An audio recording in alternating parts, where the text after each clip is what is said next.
guess, laundry, list that we do every year. So we appropriate funds to each account, for, each, department. So historical, resource reserve, community and housing, open space, and budget reserve. So, we're appropriating $34,591 to each of those, three. And then the budget reserve received $80,000. The undesignated fund balance for long-term debt interest is $5,520. And undesignated fund balance for long-term principal is $20,000. And administrative expenses is $17,296, which I don't think we ever meet that max that account. But Camille is our admin for this, does a great job, so she gets paid for her time that she puts in. Okay. So we have several articles that we approved at our meeting in March.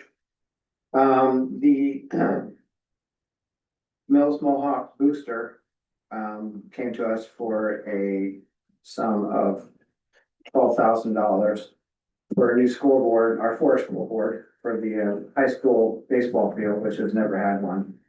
The actual cost is about $24,000.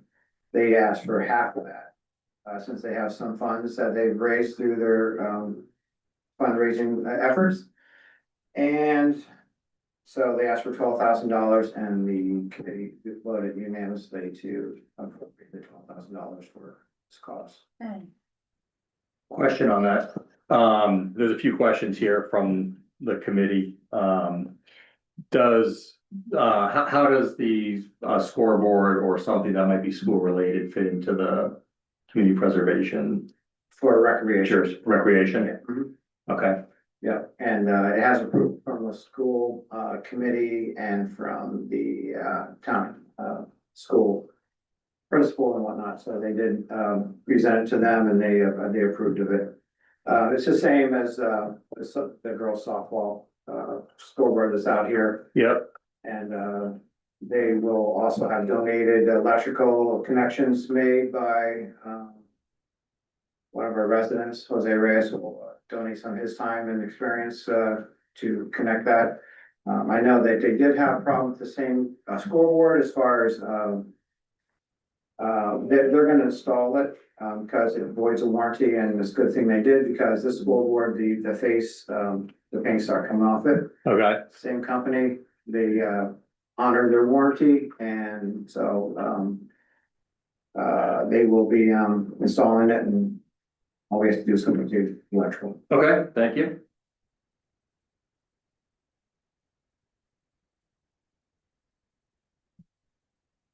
Any other questions? Nope. And then the Metro West Collaborative Development met with us last year and entertained us with the 1178 Main Street project for affordable housing. And the parameters that they expressed to us back then were a lot different. And so they came back in March and are requesting $200,000 for funding from community housing budget to have seed money so they can approach the state to apply for the funding to build this building down there. And so the committee voted unanimously to award $200,000 via the community housing fund, and then it will be this will go to town meeting for the vote for the taxpayers. And I'll just have a question. Is that a normal process in terms of the developer to ask for funds? Like in this situation? I'm just trying to think if I've seen it before, or maybe I'm not as familiar as I should be. So previously, they asked us to fund the whole project, which we don't have the resources to do that. Medway has engaged with them on a very similar project, and they gave them all the money. They have a lot more resources to work with. This will just, it's a placeholder, so they have to have the seed money, and show that they have, money in place to move forward and then get the funding from the state and from, the federal government. Gotcha. Go ahead, Mike. So this money would be held in an escrow account pending approval of the program? Yes, And this is a nonprofit organization, is that correct? that's correct. So whatever buildings are built there will not be taxable? They will be taxable, They will. yes. Yeah, they will. Okay. Would you like to come out and speak on the project? Happy to, if I can. I'm not as versed. Yeah, please do. I don't want to misspeak. Either sit the podium or sit down. You just need to be 4 inches away from the microphone so we can hear you. That's all. Sure. My name is Barney Heath. I'm the Executive Director of Metro West Collaborative. So happy to answer any questions that you might have. Yeah, if you could talk to us a little bit about taxability of the property once it's constructed. Yeah, it'll be treated like any other property, and be taxed accordingly. Okay. Can you, while you're here, a couple other questions. Could you speak on, in terms of Millis residents, having the availability to live in the units? I can. And elaborate on that, thank you. Sure, so there would be, we would apply the maximum, local, preference percentage, which would be, 70%. And that would be at initial lease up of the property. And then there would be a waiting list presumably, and we would use the waiting list after that for units that became available. So just to clarify, this came up in another select board discussion recently. So is that in year one and years after that, that Millis residents will have priority, or is it just 1 year and then it's? Just at the beginning, yeah, Okay. that's the state requirement. So you can have it at the beginning, but after that, you go to the waiting list. Okay. Gotcha. Right, you have a question? Yeah, I wanted to ask a slight offshoot of your original question, which is, oh, here we go. Which is the funding, alternative sources of funding. So for example, going to the Community Preservation Committee initially for the full amount, didn't have the resources for it. So went out, found alternative sources of funding and returned asking for $200,000. There's of course state and federal support, which was briefly mentioned. What are the other sources of funding available when seeking to advance a project like this?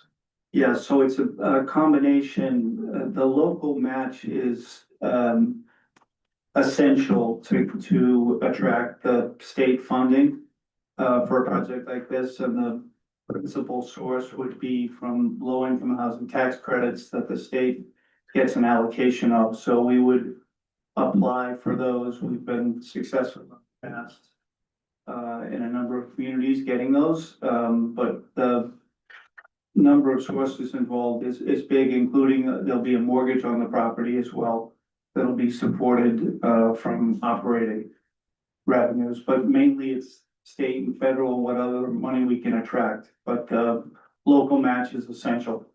Okay. Go ahead, Brittany. Good evening. Could you kindly refer us to a website or someplace where we could find out more about your other projects? Absolutely. If you go to Metro West Collaborative, you can see all our projects. We have our past projects, our current projects, and this one falls under prospective projects. Terrific, thanks. So we also have a webpage for this particular proposal, which is 1178 Main Street. Thank you very much. And there's a typo one way or the other, and I wanted to clarify it in, I think, the letter, Nate. There's either a zero missing or a comma misplaced, and it's for the total budget for the project, which means that it's either perhaps a $28 million project or a $2.8 million project. So it does make a difference. I think Could you you should add the zero.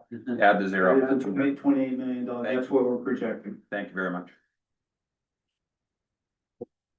Any other questions? No, no. Thank you very much. Thank you for the. Thank you. You bet.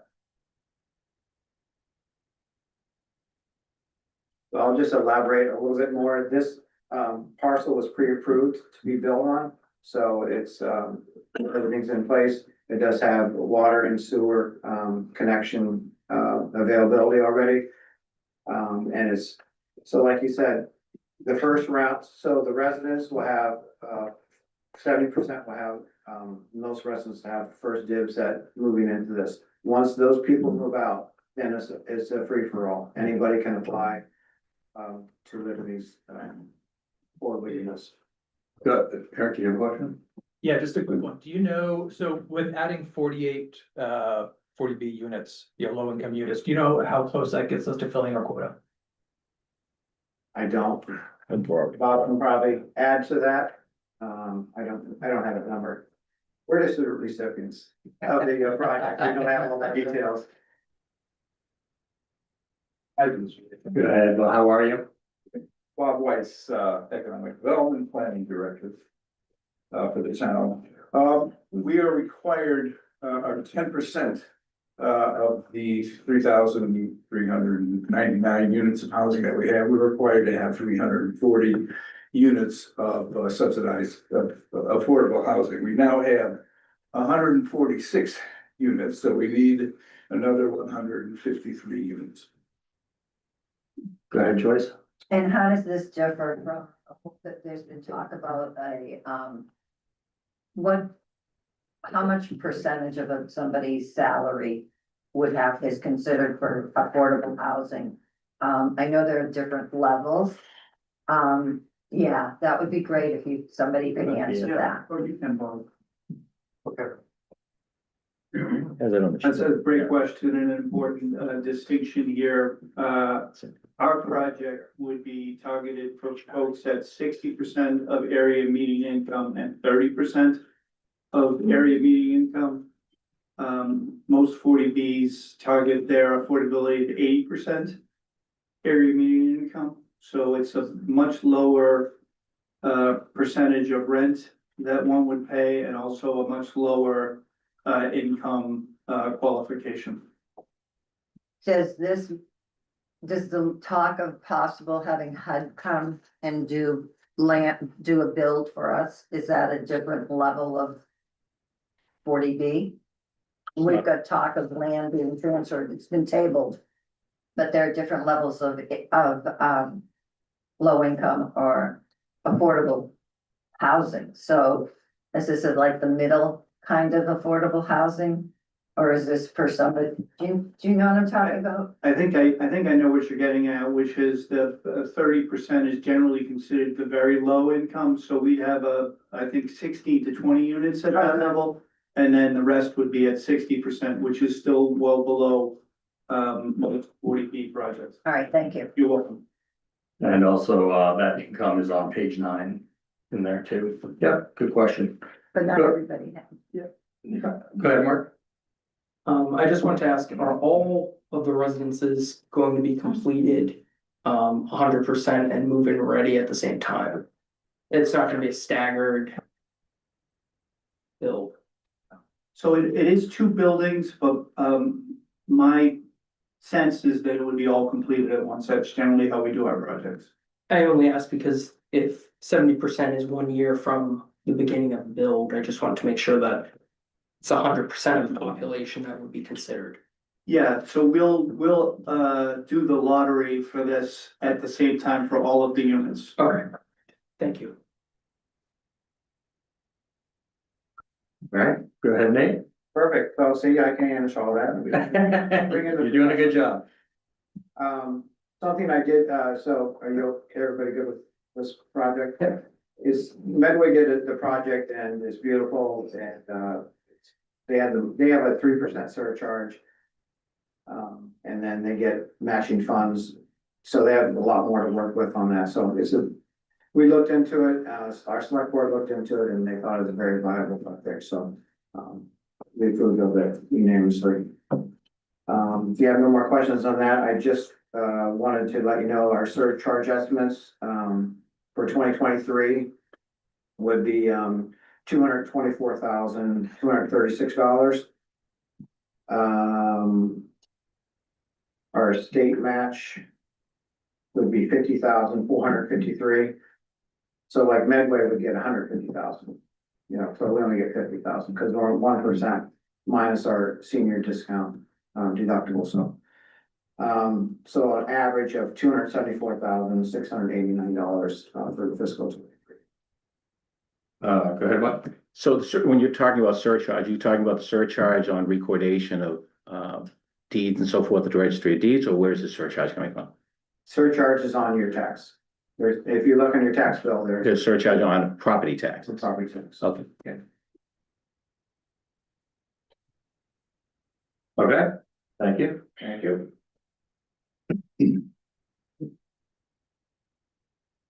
All right.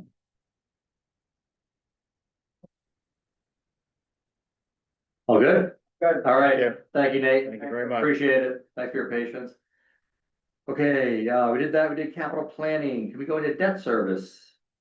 Jody, come on down. Let's get, page one. I am on 43. Page 43 for the packet. How we doing tonight? Good evening. Okay, whenever you're ready. Absolutely. So you all have had a chance hopefully to look at the debt service, that we are budgeting for FY 27. Really the most notable change that is different, this year over last year is that we will begin borrowing for the middle school, high school project. So what you'll see is a short-term interest-only payment. We're planning on actually going to market this May. We're gonna be borrowing about $6 million, which is a portion of the approved 125 million. That was voted at last town meeting. And our interest-only payment on that is about $240,000. So that will be made sometime in FY 27. That 6 million represents the initial construction and will cover any of the cash flow needs during the first during fiscal 27. Other than that, our general long-term debt and some of the short-term debt that we have on the books is just the same debt that we've carried for the last several years. And we did have a little bit drop off, which we'll get into a little bit later on this evening when we talk about the budget as a whole. But you'll notice that year over year, again, it's about $200,000 different than last year. So that's really where we are with that. Like I said, the biggest news to report is that we're going to start borrowing a portion of the middle school, high school renovation project. Question on that. Yeah. So this is a 6 million of the 125 million, Correct. and how does Millis go about getting the different tranches to get up to 125 million? So we'll do another borrowing after this phase of borrowing. Like another 6 next million? year. Or no? Nope, it's For the whole thing? totally dependent on cash flows. So we work very closely with our owner's project manager. And we will anticipate what our cash flow needs are going into the next fiscal year. And based upon that, we'll stagger our borrowing. We'll probably do another short-term borrowing before the larger borrowing. That'll happen sometime in 28. A follow-up question then, Mike. Sure. Based on where borrowing interest rates are right now, would you, if rates were to drop by whatever percentage, would that be a catalyst to change how you borrow? Of course, I mean, we'll continue to work with our financial advisors. Right now, we're anticipating assumed borrowing rates at 4%. The municipal market lags a little bit behind the general bond market. So right now, we're anticipating 4% as a cost of borrowing going into this short-term ban. But then again, as market conditions change, we'll certainly keep an eye on that to make sure that if it makes sense for us to borrow a larger amount and lock it in for longer, say 3.5%, something goes in that direction, then our advisors will certainly advise us in that direction. Gotcha. Mike, you have a question? Yes, so the state is going to compensate approximately 64 million, I think it was. Does that come at the end as a reimbursement, or do they match funds going along through construction? Typically, as we have reimbursable expenses, we can submit for reimbursements along the way. Okay, thank you. That's really it for debt. So those are the highlights, but certainly if folks have questions on anything more in the details of, what projects we're continuing to borrow on, shoot me an email. I'll be happy to provide further details. Fantastic. Thank you, Jody. All right. Much quicker meeting, huh? Much quicker meeting tonight. I'll come on again, so I don't have to go too far. All right, DPW. It's good, yeah. It won't even be the 2 hour one. It depends on you, Jim. It all depends on you. All right, so we have to go through some formalities and introductions here. So we have a new face here. So I can do that for you. Alright. I'm Jim McCann, a past DPW director, and luckily David Ramachi is sitting beside me. David worked with the Millis DPW for 15 years.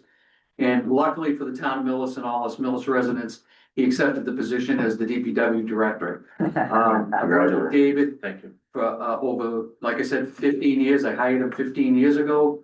And it was the best decision I ever made in my career here in Millis.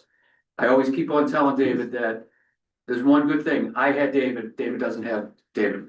So I always had, when anything that I relied on, it was through him. I've stopped, well, luckily for him, we've stopped with Dave. I volunteered you for this, and everything else. So I'll let David speak and then.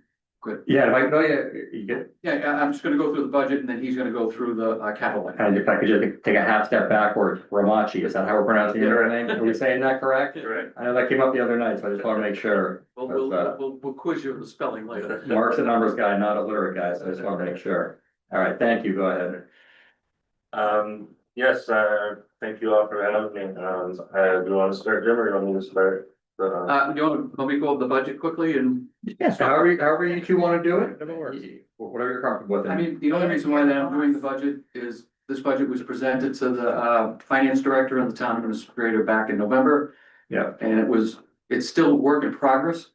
There are still, there could be some changes to major changes depending on the ASME council agreement. There's still good faith negotiations between the town and the union.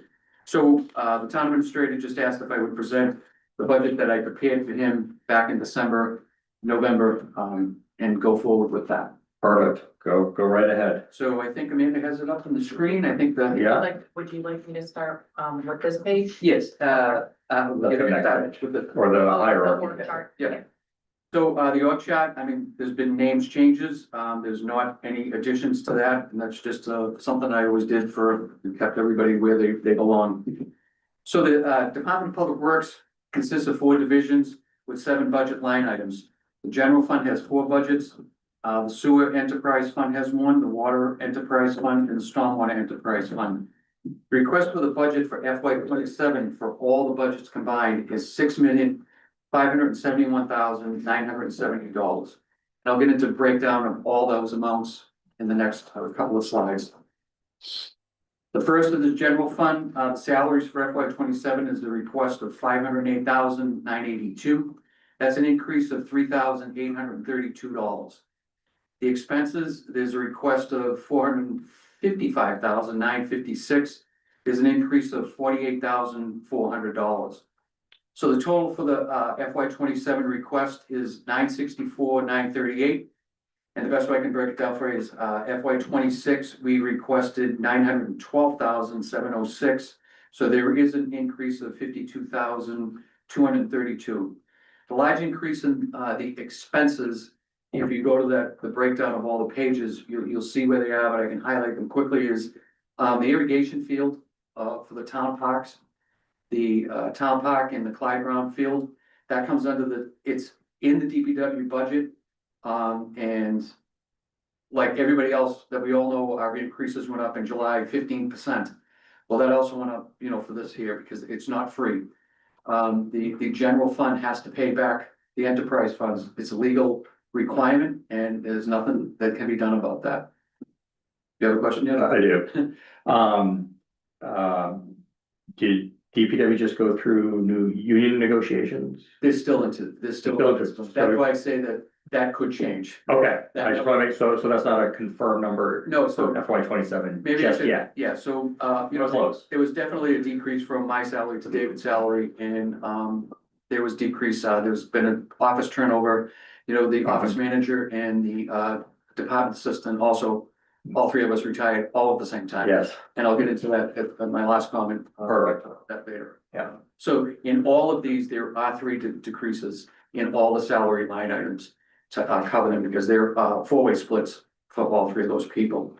So the fields, getting back to the fields, you know, they pay just like everybody else pays for the, and it's the last bill that we received for the last, which would have been for the last quarter, which would have been from July to August, September, was over $30,000+. And that was just for two fields. So there has to be an increase there because if there isn't an increase in that line item, something else has to suffer for it, you know, whether it be patching a road, maintaining a vehicle or something like that, because it has to, the budget has to balance it. did you say that was just water? That's just water. That's just water. Just irrigation. No sewer. Yeah. So, that covers that, not just that, and there was a little, there's the landfill monitoring, which is also covered under the DPW budget. Even though that's an outside source, the contract the town administrator and the new DPW director signed there's an increase of that between $5,000. We still don't know what the increase of the testing, because each of the homes up an Island Road that abut the cap landfill, we have to do monitoring for their wells. And we do tests for everything. So those costs still have to go up for that. Question, Peter? I do have a question. Do users of the town fields pay for their portion prorated or otherwise for the water bills? So the only thing, only revenue that comes into the, for the usage of the fields, it comes to the recreation department. And the only, if there's a separate rental, like a ball club, if they want to rent the field, they would pay a separate fee. I don't know what that cost is. And the only other one is the, flag football. They pay a percentage per child, per person for the field. Do those usage fees cover the water bill? No. No way. I bring it up, I have an interest in this, it's not a personal interest, but I serve as the treasurer of Millis Youth Baseball. As several people know here, Millis Youth Baseball pays their water bill. It is probably about 10 grand a year for just, now we use many fields, but the Little League field with the fence and the whole bit, that field alone is close to 10 grand a year. And it's an issue that we would like to resolve. Not that we're looking to kind of put the screws to anybody else that's using town fields, but it is a draw on Millis Youth Baseball and the ability to run the league. And it increases the fees to the parents. So our fees for collecting, and I'll stop because I don't want to derail what's more important. But those fees that are collected for participants of baseball help us 100% pay for water usage on the field. Right, and if, I'll put words in your mouth, because so what you're saying is should all sports or users of the fields include a potential water fee? And I don't think we should have the discussion here, but I do think that discussion needs to be held. Okay, fair enough. And I agree. All right. Everything that was just stated. Yeah. And it's been, hopefully, in the next couple of months, we will have that discussion. So the next is the transfer station. There is absolutely no change in that, because of the salary line item and the department assistants and the DPW director salaries don't come out of that. So until there's a contract negotiated, so there'd be no change in that. And expense line items in that, you know, we felt that they can cover each other for a tight year, that we were asked to keep everything in line. We felt that was a good idea. So the total budget for that is $378. Snow and ice, absolutely the same. There's no increase because it's year over year. I think that you all understand that that's the only budget that cannot be, you know, once if you raise it to $500,000, Can't look. then you can't lower it again. So if you just take, so we have a few new members, one of them was Disney.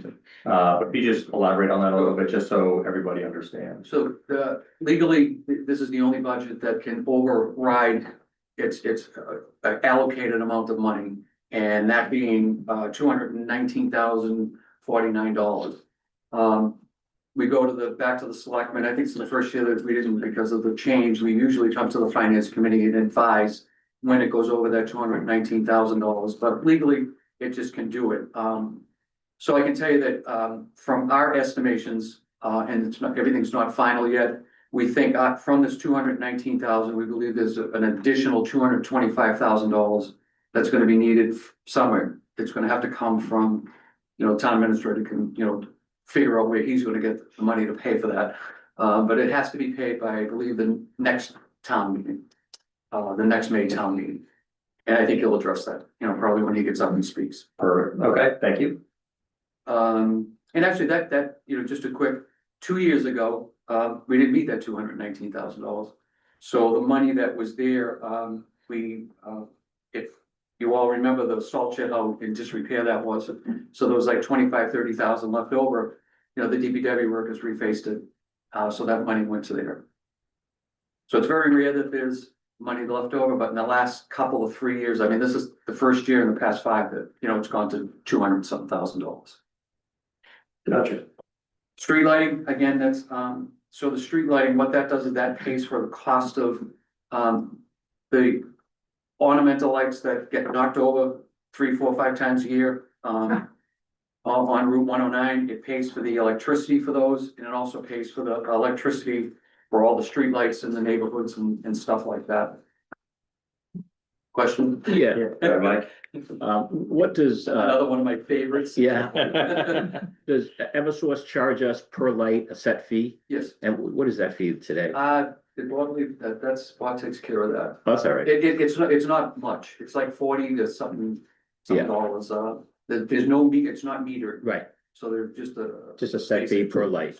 And does that include maintenance of the light itself? No, It no longer. we does. own them all. Okay, all right. Nellis owns every light in the town of Nellis now, but the above ones and the ornamental lights. Help me with my memory. Didn't we pass an article last? We did. Town meeting? It was $70,000, Yeah. and because of the tariffs and everything else, it's taken a long time to get these lights in. David was received, I think, all the tops. All the heads and All the heads of them now, we're just waiting for the poles. Gotcha. As I stated Monday night,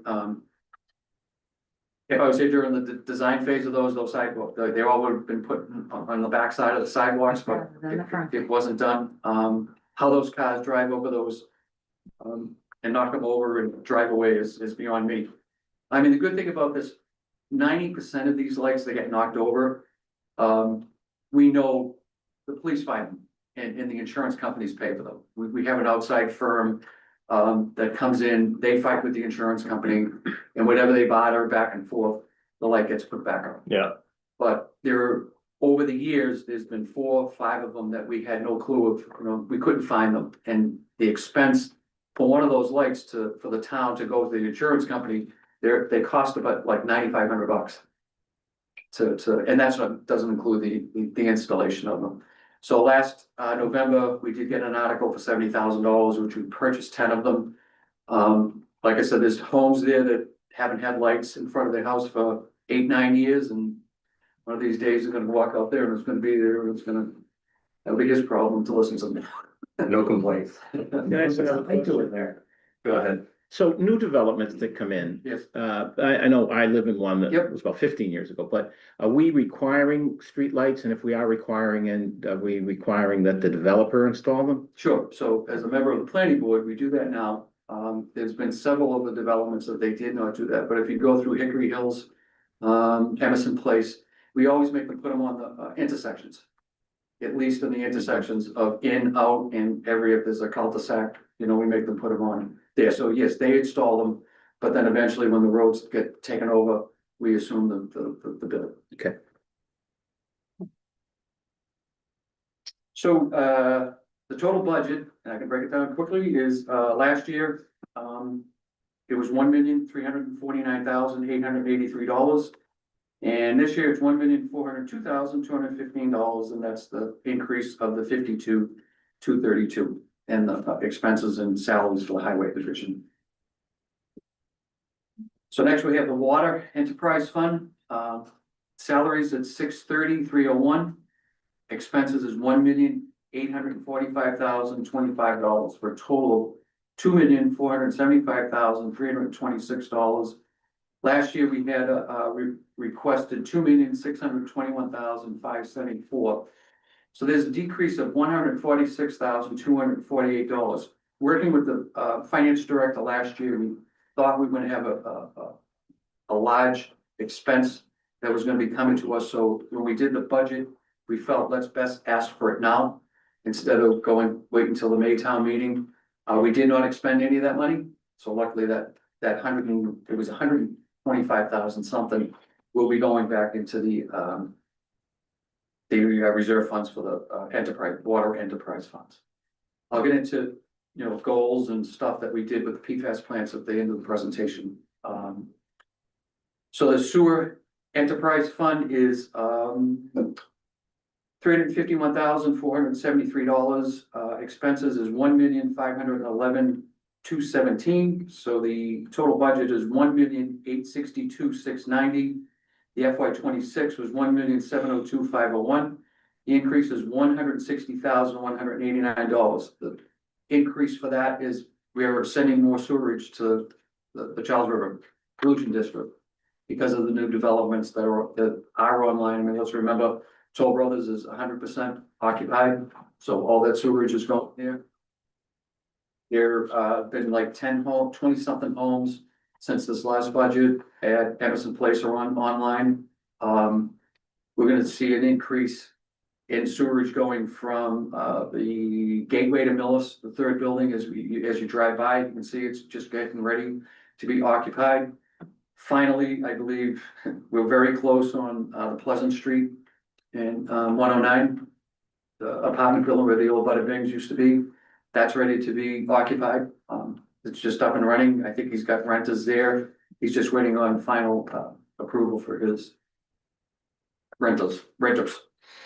Yes. Question, Pete? Is the increase due to sheer volume or are rates included in that too? I mean, what are the sewer rates? Are they stable? Are they steadily increasing a little bit or a lot? Yeah, so the water increases a lot. I mean, from in July of last year, the water increase, I think it was almost 15%. Because of the PFAS plants. It was finally bonded, so that the whole wells 1 and 2. The sewer, the increase is because of what we're sending to the district. Their O&M costs have gone up. And that would wait for that. Yeah, just to clarify, my question is on the sewer rates, which aren't set by us, and the water rates, we set the water rates. But I assume Charles River Pollution Prevention District, they set their own rates. How are their rates? So they set their rates, and it's increased because of whatever maintenance that they need to have done. There's not an exact percentage, like per gallon. How about per year? Like, could they go up 2% a year, less than that? I would say that this went up, and actually had it on another piece of paper, and I'll get it back to you. It went up, I think, 6.5%. Wow. I'll get that defined, because it's a good question. And it's not. A valid question. Sewerage is getting, there's a lot to do with sewer. I mean, Charles River Pollution District, they're under the gun just like us on unfunded mandate. They're gonna have to start testing for PFAS water that's being discharged back into the Charles River. And those costs are just gonna go back onto everybody. The Bellingham, Millis, Medway, and Franklin. For that. The Stormwater Enterprise Fund, the salaries is $329,529. The expenses for that is $502,10. The total budget of $831,739. Last year we had a $774,329. There's an increase of $57,410.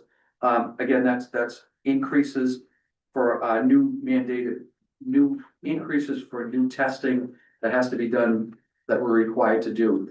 If we look at, maybe I can't get too much involved in negotiation talks, but we're looking to shift a good chunk of the staff to the enterprise fund. Because right now, we're outsourcing Kleinfeld to do a lot of this work. They've finally trained us on how to do this testing. And if everything goes as planned, we're hoping to do almost 99% of the testing in-house. Away from them. Gotcha. And are those numbers reflected in the budget and the different enterprise budgets? No, it's just in this one. Okay. That's the only testing for that, Okay. the stormwater. So that's that. Those are the budgets. Anybody have any questions on money or anything? So, Yeah, go ahead. I have a few questions, but go ahead. okay, want to do the budget for us? Yeah, they're all, yeah, Okay. keep going, yeah. Okay. Budget related, yep. Yeah, yeah. So, accomplishments in FY 26. The town through, chapter 90 funding in, town meeting expenditures spent 671,045. That's a long list of roads that were paved. It's never been done that much. And luckily this year, it's gonna double the size of that because I'll briefly talk about that at the end. The most important one is the Main Street, Medfield. You've been listening to me for how many years?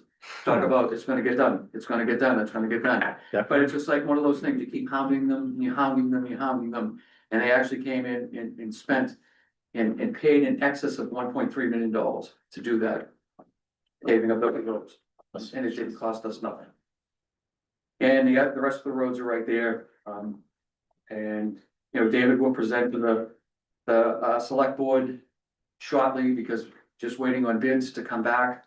We have a long list of what we have, just briefly, I know you all like numbers, we have money left over from what was appropriated in November, and a little that was left over from this. There's almost $550 something thousand left over from town meeting and appropriations. There's over 900 almost, so there's like $1.3 million that we'll be able to put towards paving. Complete streets, you know, we've already signed the contract. David sent them the contract. We're gonna start with the Exchange Street intersection.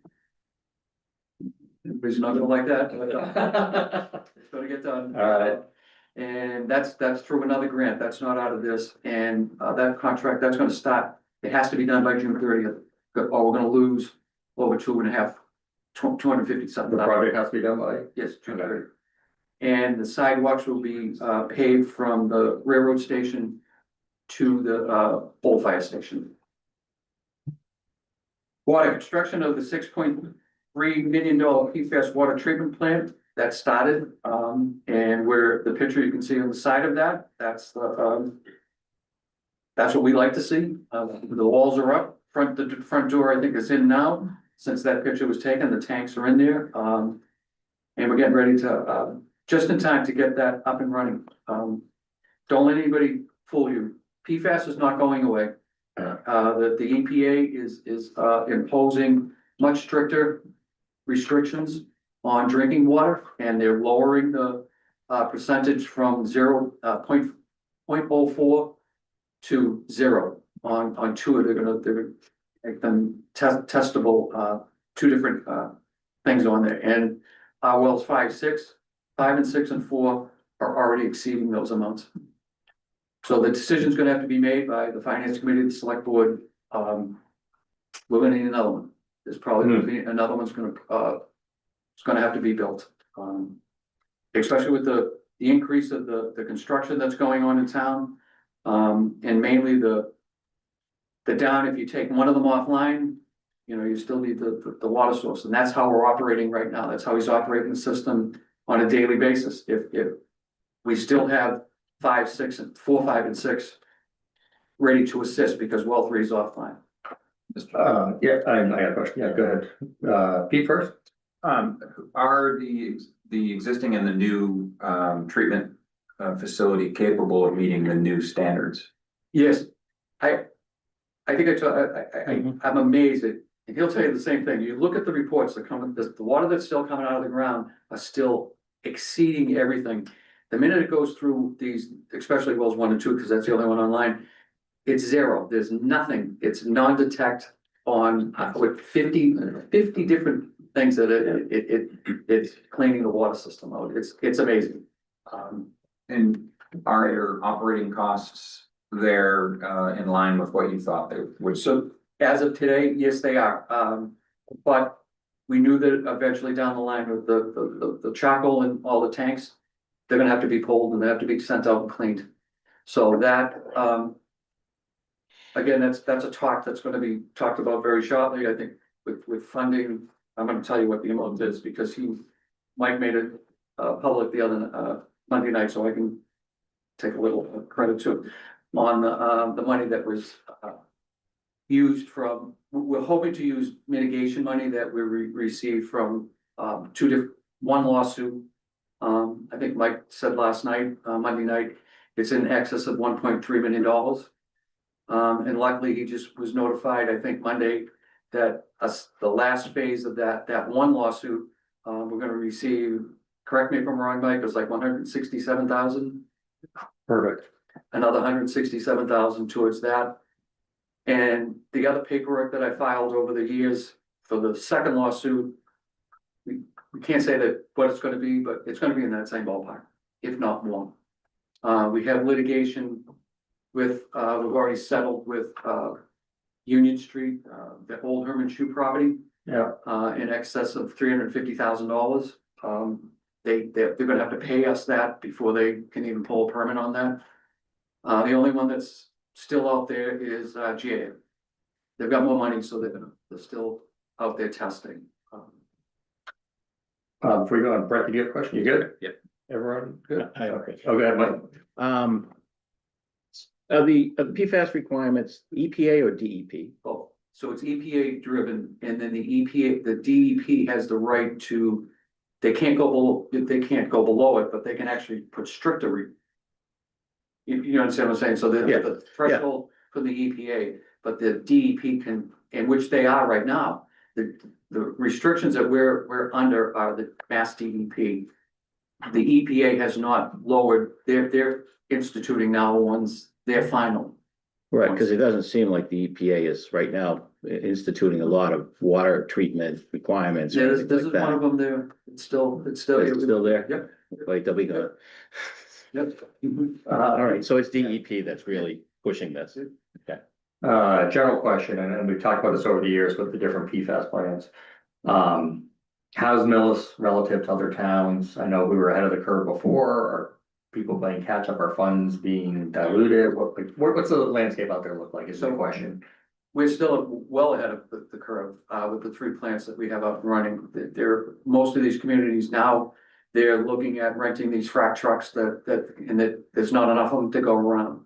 And that's what we'd be up against if one of these wells needed to be online, you would have to go out and hire one of these trucks that would come in and treat the water through a just big trailer truck. Like a portable system? Yeah, so we're far ahead of, I mean, some of the communities around here, their PFAS levels aren't what ours are because of the industry that we had here. But there's a waiting list of luckily, we were lucky to get the contractor that built wells 1 and 2, he's building well 3. So. Perfect, thank you. And I think lastly for me, I think that's it. Grants. So grants that we received last year is a $10,000 grant for a new compactor. If any of you use the transfer station, you know, you can see the compactor that's there. We use cardboard. I applied for another grant for the second compactor and we received a $10,000 grant. But the only problem is these things cost $36,000.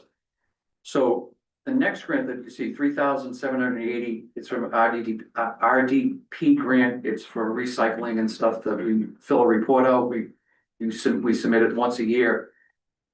We're able to accumulate that money year over year over year. And right now there's almost $20,000, you know, in that account.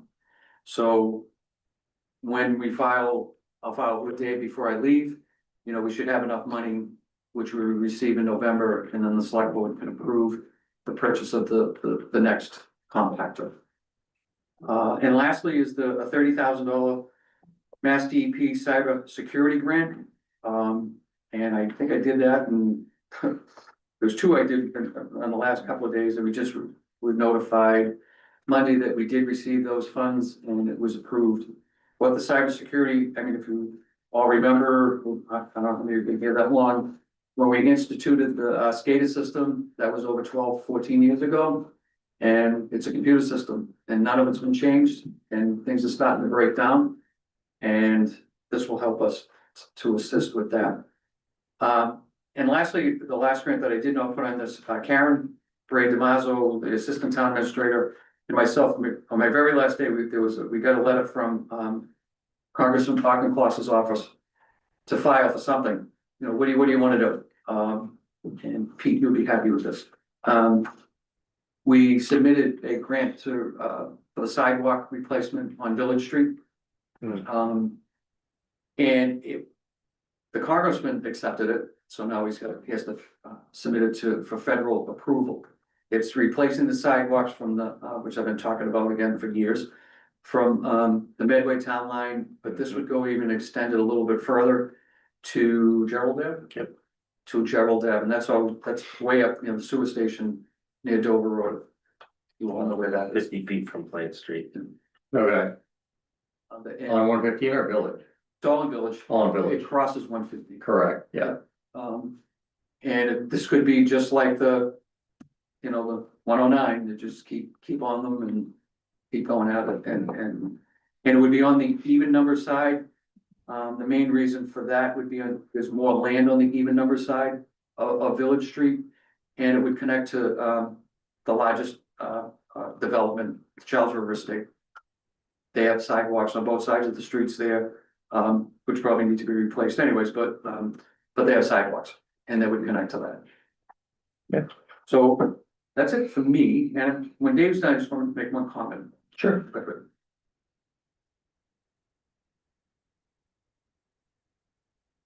All right, let's start off. Yeah, hopefully you guys all have the paperwork here. I'm gonna start off with the container for the transfer station. What are you referring to first? So we should just get, The transfer station building. It's a storage container. okay. Was capital improvement? Very careful. Yeah, the capital. Okay. Okay. Keep going. We were just looking for it, that's all. No, that's okay, yeah. So the price on that was 17,500 with a delivery charge of $229. That's gonna replace the existing building, which has holes in the floor and is, the hole underneath of it is a giant piece high. That's why it was closed a lot towards the end of last year. And that's about the end for that. It's should last a lot longer than the building we have. It's a lot more robust. Page 77 for people. Okay, And then the next thing is the large item is the meter replacement.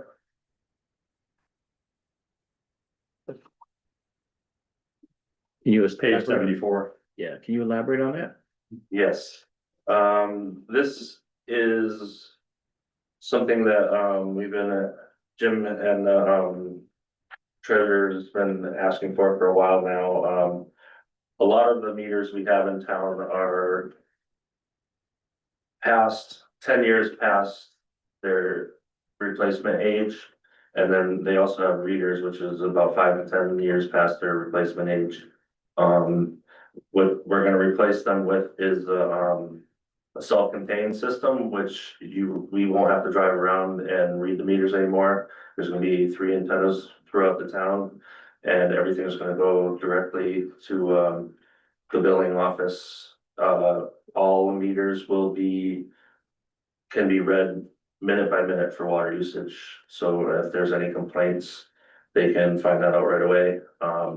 There's also set points in there where if they're using too much water, it'll bring them, they can call people, make sure it's not leaking or anything like that. There's a zero usage, which sometimes is for tampering. Is this on a house by house basis? Yes. It is, Yes. okay.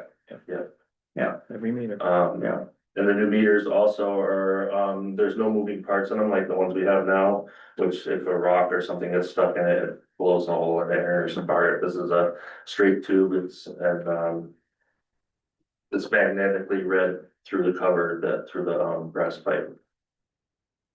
They're much more accurate as well. Which is good. so this 1.2 then, 1.2 million is for all Yeah, residential meters? all meters plus plus the 3 giant antennas that will be placed on the both water station, both water towers and possibly the new. To send you the information. Yeah. Gotcha. And what's the time frame for full completion of the project? It all depends, usually, he was saying about a year and a half. It depends on if we can, go ahead. No, go ahead. Okay, I'm just letting it be known. okay, it depends on how. Cause we're gonna have to shut all the water off on the street, so it's gonna depend on how all those gate valves are. We have to dig them up and figure out how to replace them, but their average was, he said, between a year and a year and a half. And the price for installation is on here as well. Excuse like, are these meters outside or these are the meters that are inside basements. people's homes? Yeah, So you'll have to go to each home, schedule each home, yes. and will you be doing it like on a street by street? Or is it gonna be by appointment? Because I mean, I know it more efficiently would be if you could do the whole street Yeah. from 206 Yeah. to Correct. 155 or whatever, and everybody's home. Yeah, Right. But we know how it is, so is 1 year realistic of doing the whole town? that's what they're saying, it's all gonna depend on that, and a lot of people aren't even gonna want us to let us in their house. Right. So, And- especially when they find out they're gonna have a better reading on their water. Who will be installing these? Will it be? The contractor will, find the installer. Okay, so it's not gonna burden the DPW, it's a separate contract that people will come. I know we've got information here, but a lot of people don't read what's going on. Yeah, just as a non-financial note, maybe a communication schedule would be ideal. Put Yes. something together or have the firm put Right, something together. Go ahead, Jen. Yeah, what happens if somebody refuses to let you in? Yeah, ultimately, we'll Go to jail. we'll have to be. Well, that's where I'm getting at. No, you'll shut them. Possible enforcement. Just shut the water. Just shut the They would water. get letters and then ultimately be a water shut off and then. Oh, they'll shut their water off. Okay, I was just wondering, like, do you have the padding costs of enforcement? That's enough. Think so, I mean, they'll probably just give somebody notices and then. That might be an article in fiscal year 2028. yes. TBD. You know that the Eversource is also planning on doing a, statewide replacement of meters, yeah, Like yeah. a state, right? What is that? Statewide replacement of electrical meters. Those are all outside. Yeah, I understand that, but I'm just letting you know that that is also happening, Yeah. so be sure that people, my point is, be sure that people know that this is water meters and not the electrical meters, and that, there's been a lot of confusion with things, and I just think that so there isn't any confusion, I'm trying to help you. Yeah, makes sense. Go ahead, Jen. Yeah, I think what Joyce is trying to say is if you blindside people with a bunch of changes, they react really negatively. Yeah, sure. Yeah. Or then the town faces headwinds it didn't have to have if we had a little more EQ about how we manage things. Thank you, Am I right? yes. Yeah. So I would imagine we try to do it by section of town and then, of course, there will be people that don't wanna do it and then we're gonna have to. Go back and. Mark? So is this a requirement, or is this just to make our lives easier from your? No, DEP is requiring it, and also there was almost 1,000 reads that were, all zeros this past quarter. So those reads had to be estimated. And whether they estimated a little higher, a little low, it's gonna go on to the next bill as well, so people are gonna complain about these bills that are being estimated, because they could be paying more or less than. Right. Yeah, So is there, sorry to interrupt, so is there liability exposure in terms of making an estimate instead of an actual read? I don't think so, I mean, I don't think so, I honestly don't know how to answer that question. Yeah. There has been several complaints on some of the reads that were estimated for multiple quarters, because it just got out of control. And Yeah. it ended up being a little high, so. I know it's definitely helpful from an accuracy perspective, I just see a lot of backlash that's going on. There will. Especially when there's a water ban. Yeah. I'm not sure if this is going to be used with a certain water threshold in mind, where you have, X amount of gallons of, well, this is all. No, there's no, there's no banning or telling you you can't use less water or anything like that. There's no restrictions at all, it'll just be, you know, Just more yeah, accurate. yeah, more accurate, and it's just to get what's going through their home. Heat question? Thanks, and maybe this will go to Eric, but, or anybody really, what is the estimated operational cost savings and what is the payback? I don't know if I have all that data. With the capital planning committee, when we looked at it, we basically looked at it and said the water department's unable to do their jobs effectively right now. Just with the estimates. Yeah. You know, you with 1,000 meters returning zero, you basically don't know how much water a third of the town is using. I'm sorry, maybe quickly answer that. So I mean, this is replacement of meters is by the DEP regulation is every 15 years. I can tell you the outside reading device that I have in my house has been there for 30 years. And they're only supposed to last for 5 years. So that's why I'm dreading them coming in to replace my meter. It's the same meter that I've had, lived in the house for 25 years, probably as most do, the same. Mine's been since 1964. And Yeah. Mr. Chair, the reason I ask is actually because the capital planning committee rates these projects. One of the facets that they evaluate is cost savings to the budgetary impact. And this rated very high, so I assumed that in addition to some of the other advantages of doing this, that there was a cost savings. And making a capital outlay should always have some sort of payback calculation. Is it 7 years? I mean, that it's not, but it should, you know, I'm just curious as to what it is. And I get it's mandated. I'm not trying to push back. I just think we ought to know these things. so the best way to answer that would be is the accuracy that David just stated. There's 1,000 meters that read inaccurately. And what that means is that when the final bill goes out, when we finally get that final accurate read, you know, the homeowner is paying, you know, double, triple what they think what they've been paying for the past 3 months.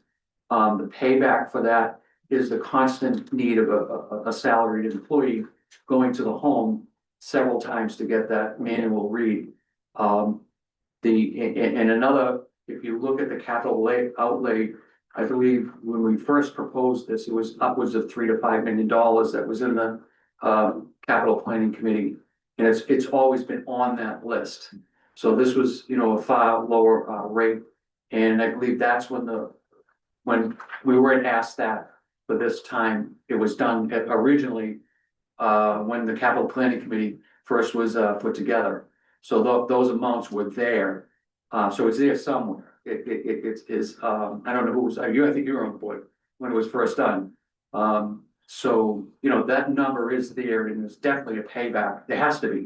Right, Because when somebody comes in, I always tell them, you know, I want to change my meter. Watch what you're looking for, because, you know, a 25-year-old meter, like anything, is not reading as accurately as a brand new should be. Yeah, if there's any information that we can gather as the project rolls on, that'd be great to find out that info. We'll stay in control costs too for the quarterly reads, that we won't have to send anybody out to do these quarterly reads anymore. It goes directly to the office. Any final reads that come up for home sales directly to the office, and a lot of complaints where they're asking us to just drive by and make sure that the homeowner's saying my bill is high.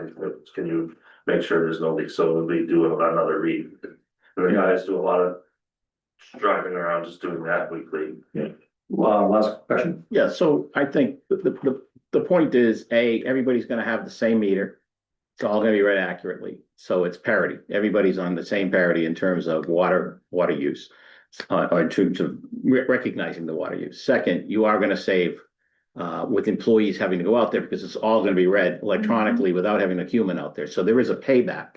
Whether that's 7 years or 10 years, but there is going to be a payback, and you know, maintenance of any of that equipment that you guys do right now, the outside readers you install. Yes. And you have to maintain those, so those won't be done anymore because you're not gonna have those anymore. So I think looking at all of it and, you know, in terms of everybody being fairly regulated now, the water fairly red. And the fact that we're saving on employees having to go out there for various things, that's not a bad payback. Go ahead, Brett. Yeah, is there a contingency on this project for the gate valve replacements? No, Like, are we gonna be surprised? no, it's almost a guarantee, there's gonna be some, cause even now we go, if we have a water shut off or something that we're there, we have to dig it up, emergency, and then with the Vector, it makes it much easier.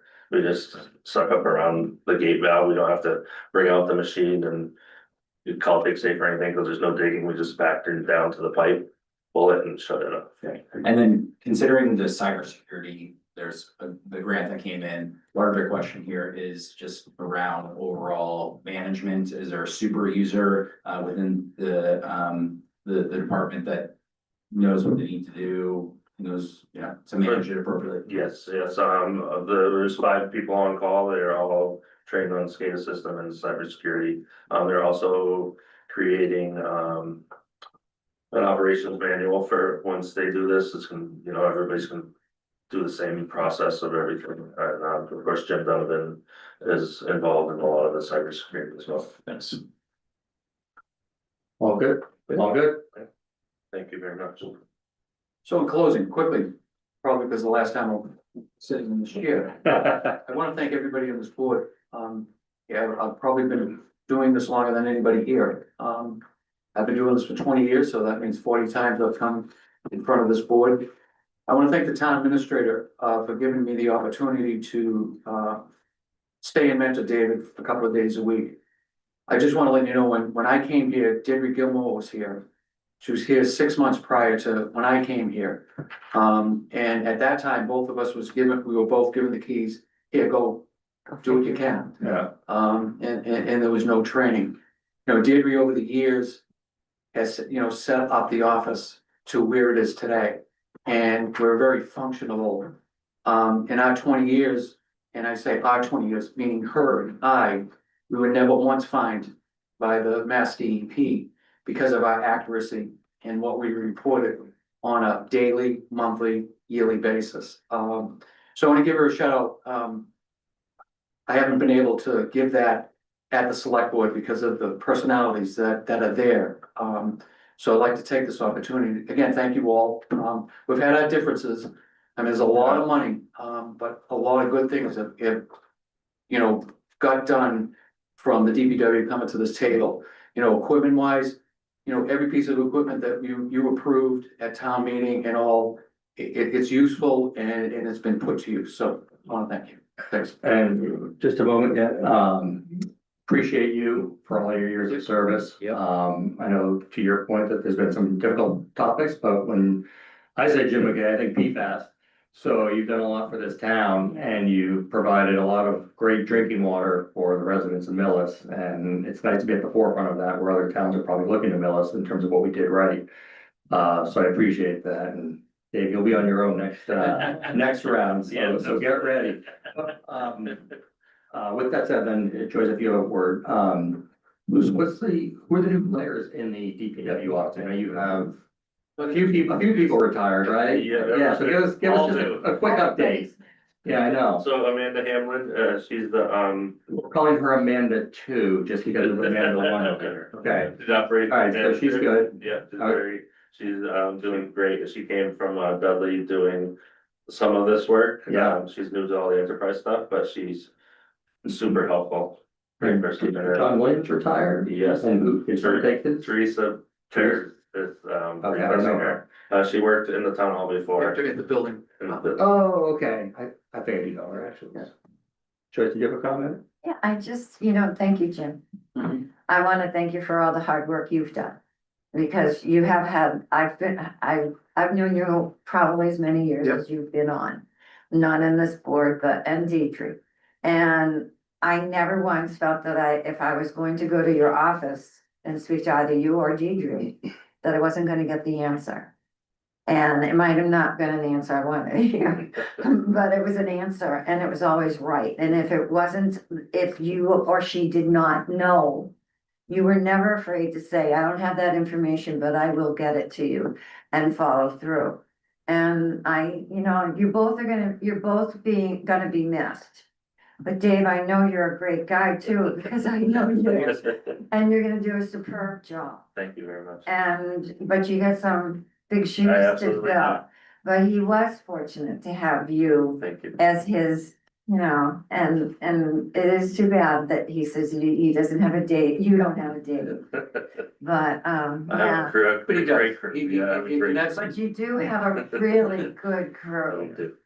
Perfect. Thank you both. Okay, for great. tonight Thank you. And all the information. From all of us, thank you, Jim, really. Yeah. You've done a great Have a good job. night. Really appreciate it.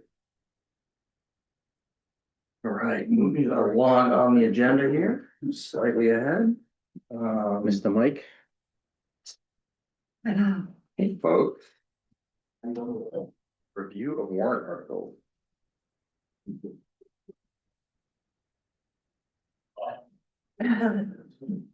I know, let's hope both those work. Brought some documents for you this evening. Ooh. This is just an updated draft annual town meeting warrant. It might be slightly more advanced than the one you received. Okay, So I would use this one during our discussion this evening. fair enough. Press. It's got a few more pieces of information. Thank you, Mike.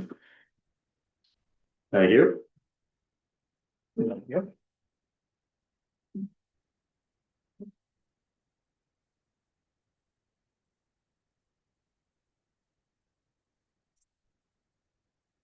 A lot of highlighting there.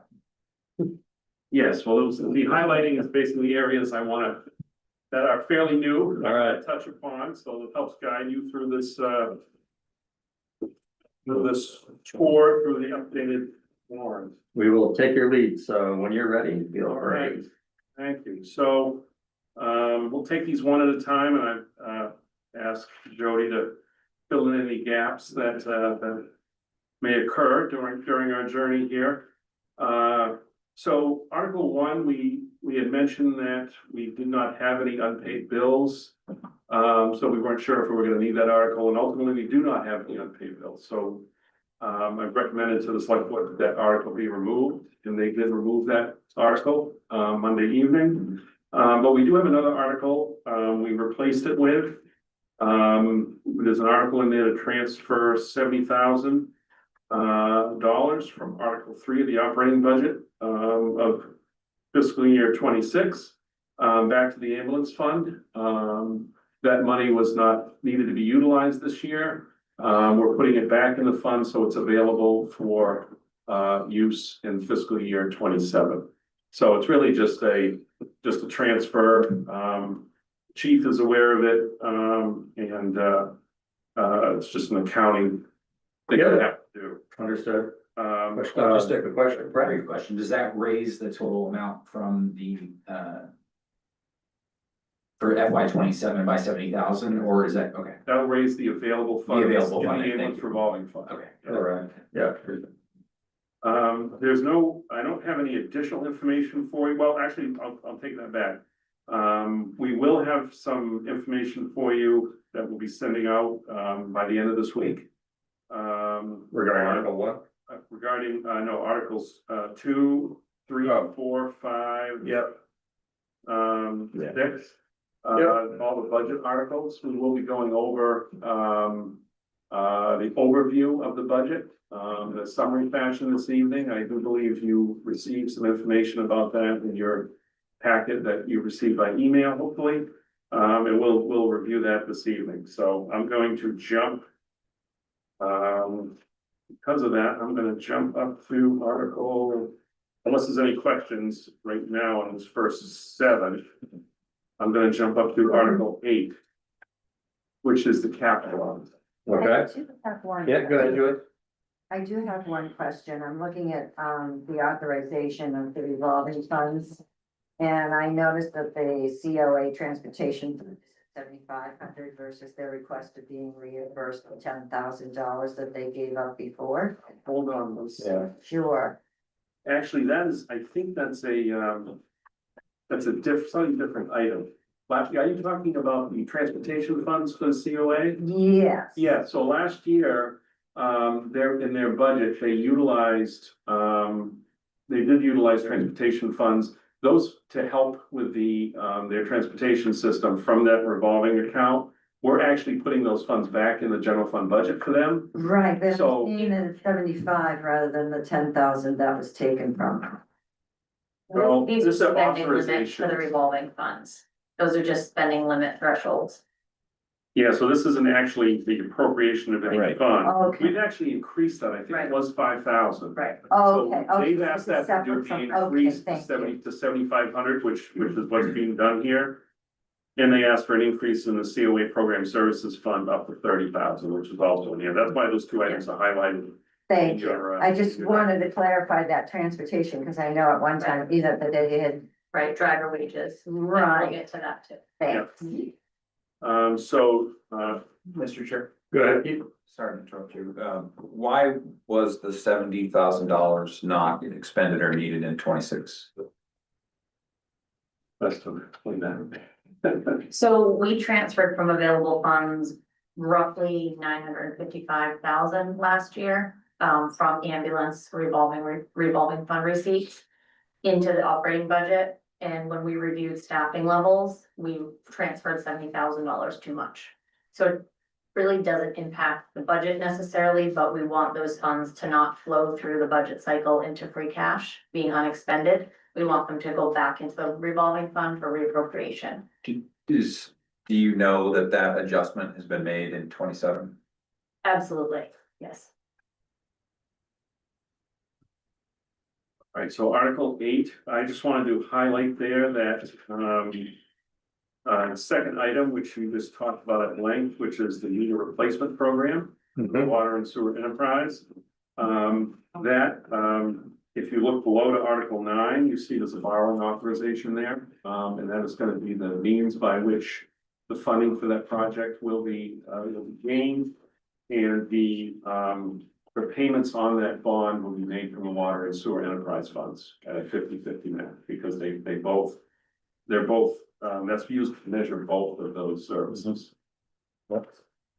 So I don't know if there's any questions on that, but that's basically, it's an extra article, but it's the required borrowing authorization. We need a 2/3 majority to, be. So Article 9 needs to pass in order to have it listed in Article 8. Yes, Article 8 is there because, we list all the Understood. capital that is Yeah, yeah. recommended. But so you'll see when we get to the motions, you'll see that, that the funding for Article 8 only, a much smaller portion of that will actually be funded by the general fund. And a lot, the majority of that will be funded through water and sewer and stormwater. I'm with you. So if 9 doesn't pass, If 9 doesn't pass, then we have a problem moving forward with, Right. There's no funding. Replacement Would program. Article 9 be Article 8 and Article 8 be Article 9? Well, I mean, I don't know if it matters. I mean, obviously, because even if it's approved in Article 8, Yeah. the only way we could fund that is if they had, retained earnings that could, and they don't have a level of retained earnings that I think we feel safe in trying to utilize for that. so Mike, if that was the case, then would you just split it up into years, break it up into 5 different budget cycles and? I'm not sure, we would definitely go back and take a look at it. I mean, if there was that much resistance to it at town meeting or opposition, we would go back and look at other ways of moving this forward that might be more palatable to the public. But this is really an efficiency and an accuracy measure. The only reason I would, and it is required by DEP to work forward with this, because it's the only way to accurately measure without extraordinary needs of sending folks, as was mentioned by the director, sending folks out into those 1,000 homes, into the basements to check their meters. Which we don't want to do, so we're certainly hoping that this gets approved. And all you're doing is, if people are gonna get some bad news by having an accurate reading, it's just gonna make it worse in a year or 2 or 3 down the road. Okay. I think this should move forward. Pete, question? Yes, do you know now, or will you present to us later, the status of the Water Enterprise Fund in terms of what the borrowing does to their reserves and what the borrowing would do to water rates? Certainly, we will look at that. We do work with an outside advisor that helps with rate calculations. They do come in once a year and meet with the select board to have those discussions, you know, as the water and sewer commissioners. We wouldn't know the exact amount until we knew the interest rate of the bond and so forth, but we could certainly get some estimates out there on the cost based on unit of usage of water. It's kind of a two-part answer too, if I may. Like Mike had mentioned, once we understand the scope of the borrowing, if it is truly, you know, the 1.286. And what that, very much like any borrowing that we do, what are the cash flow needs with regards to that borrowing? And are we borrowing all at once? Are we borrowing this in phases based on the rollout? And essentially, whatever that payment is, will go into the operating budget for that enterprise fund and become part of the overall revenue and expenditure picture for both water and sewer.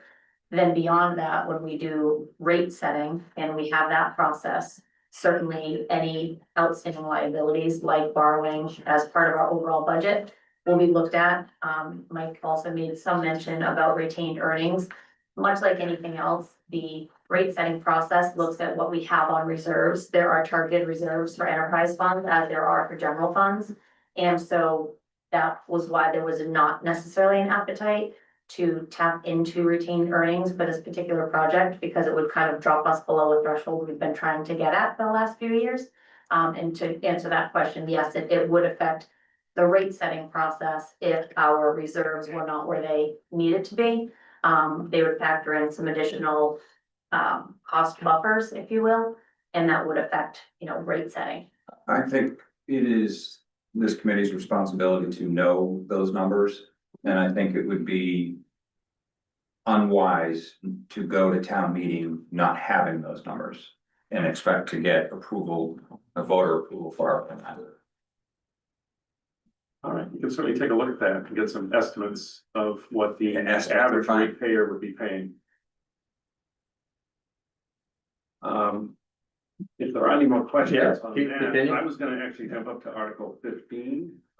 If there's any questions on the articles in between, I'd be happy to answer any of those. I don't think there's been any real changes to those. Okay. The pilot agreement Yeah. is what you want to. So, as I mentioned the last time we discussed this, this has to do with a solar project, at 1073 Main Street. Being a electricity power generating facility, a very common way of assessing the taxes there is through a pilot agreement. We're still working out the final language with town council. I would expect that to have that final language by tomorrow. I was hoping to have it today, but I certainly will have it tomorrow. And just want to make clear, again, this isn't like a, you know, this, sometimes a pilot is seen as, oh, we're gonna pay, you know, 20% or 30% of what taxes would be. Department of Revenue requires us to charge the full fair tax liability to these generating facilities. So I just want to make sure everyone knows this is not a tax break for them. This is just a different way of assessing their tax responsibility to the town. It provides, the benefit is it provides stability to both the company in these solar panels and stability for the town. And it also eliminates the chance for any appeals or anything like that with the state appellate board having to do with these types of facilities. So we'll have a lot more information, you know, for your next meeting. We'll certainly have the full pilot agreement and be able to answer any questions about that. So Article 15 is to either move forward or not for the solar panels. Well, the solar panels are going in either way. Yeah. If the town chooses not to do a pilot, Yeah. then So pilot means payment in lieu of taxes. that's correct. Okay, So if the town chooses not to go that path, then, you know, there's a more traditional path to go. Mhm. And there are pros and cons to each. But this is a very common path to take with, any power generating facilities. So it's just a It's a taxation different way method. of taxing. Yeah. But again, the Department of Revenue reviews. The same tax, just done a different way. Yeah, and the Department of Revenue has to certify that they're paying their full fair taxes. So, Yeah, go ahead. Outside of extending the name of the article, is there, a reason not to have payment in lieu of taxes and then in parentheses pilot when the language is? yes, when the language goes in, I will add that out. That'd be great. Yeah, sometimes I forget that these terms are rocky known since I've been living them for 25. Do you know, maybe Amanda, I wonder if it's in our municipal glossary term too? It should be in your glossary. We'll take a look. You should add it. It's in there, yeah. Okay. The next article is Article 17, that has been updated. That is a zoning article and, I will not speak in detail to this article. I know the planning board has been working on this extensively. If you have any questions regarding this, I would probably recommend you ask a representative of the planning board come to your meeting next week. But I know they've been working on it because these are issues that have been going on across the state with these new types of facilities, the battery energy storage system. I think the town of Medway installed a very large battery system, a private developer has. And of course, data storage centers are hooking up. So this is really just trying to stay ahead of the curve of the new types of developments that are going in the commercial sector, so. I'm going by email memory here. I think they had a meeting Last time, last night. that's why I just got this morning. Gotcha. And, we were gonna have that information sent along to us. So, This is the article I received from Camille. yeah,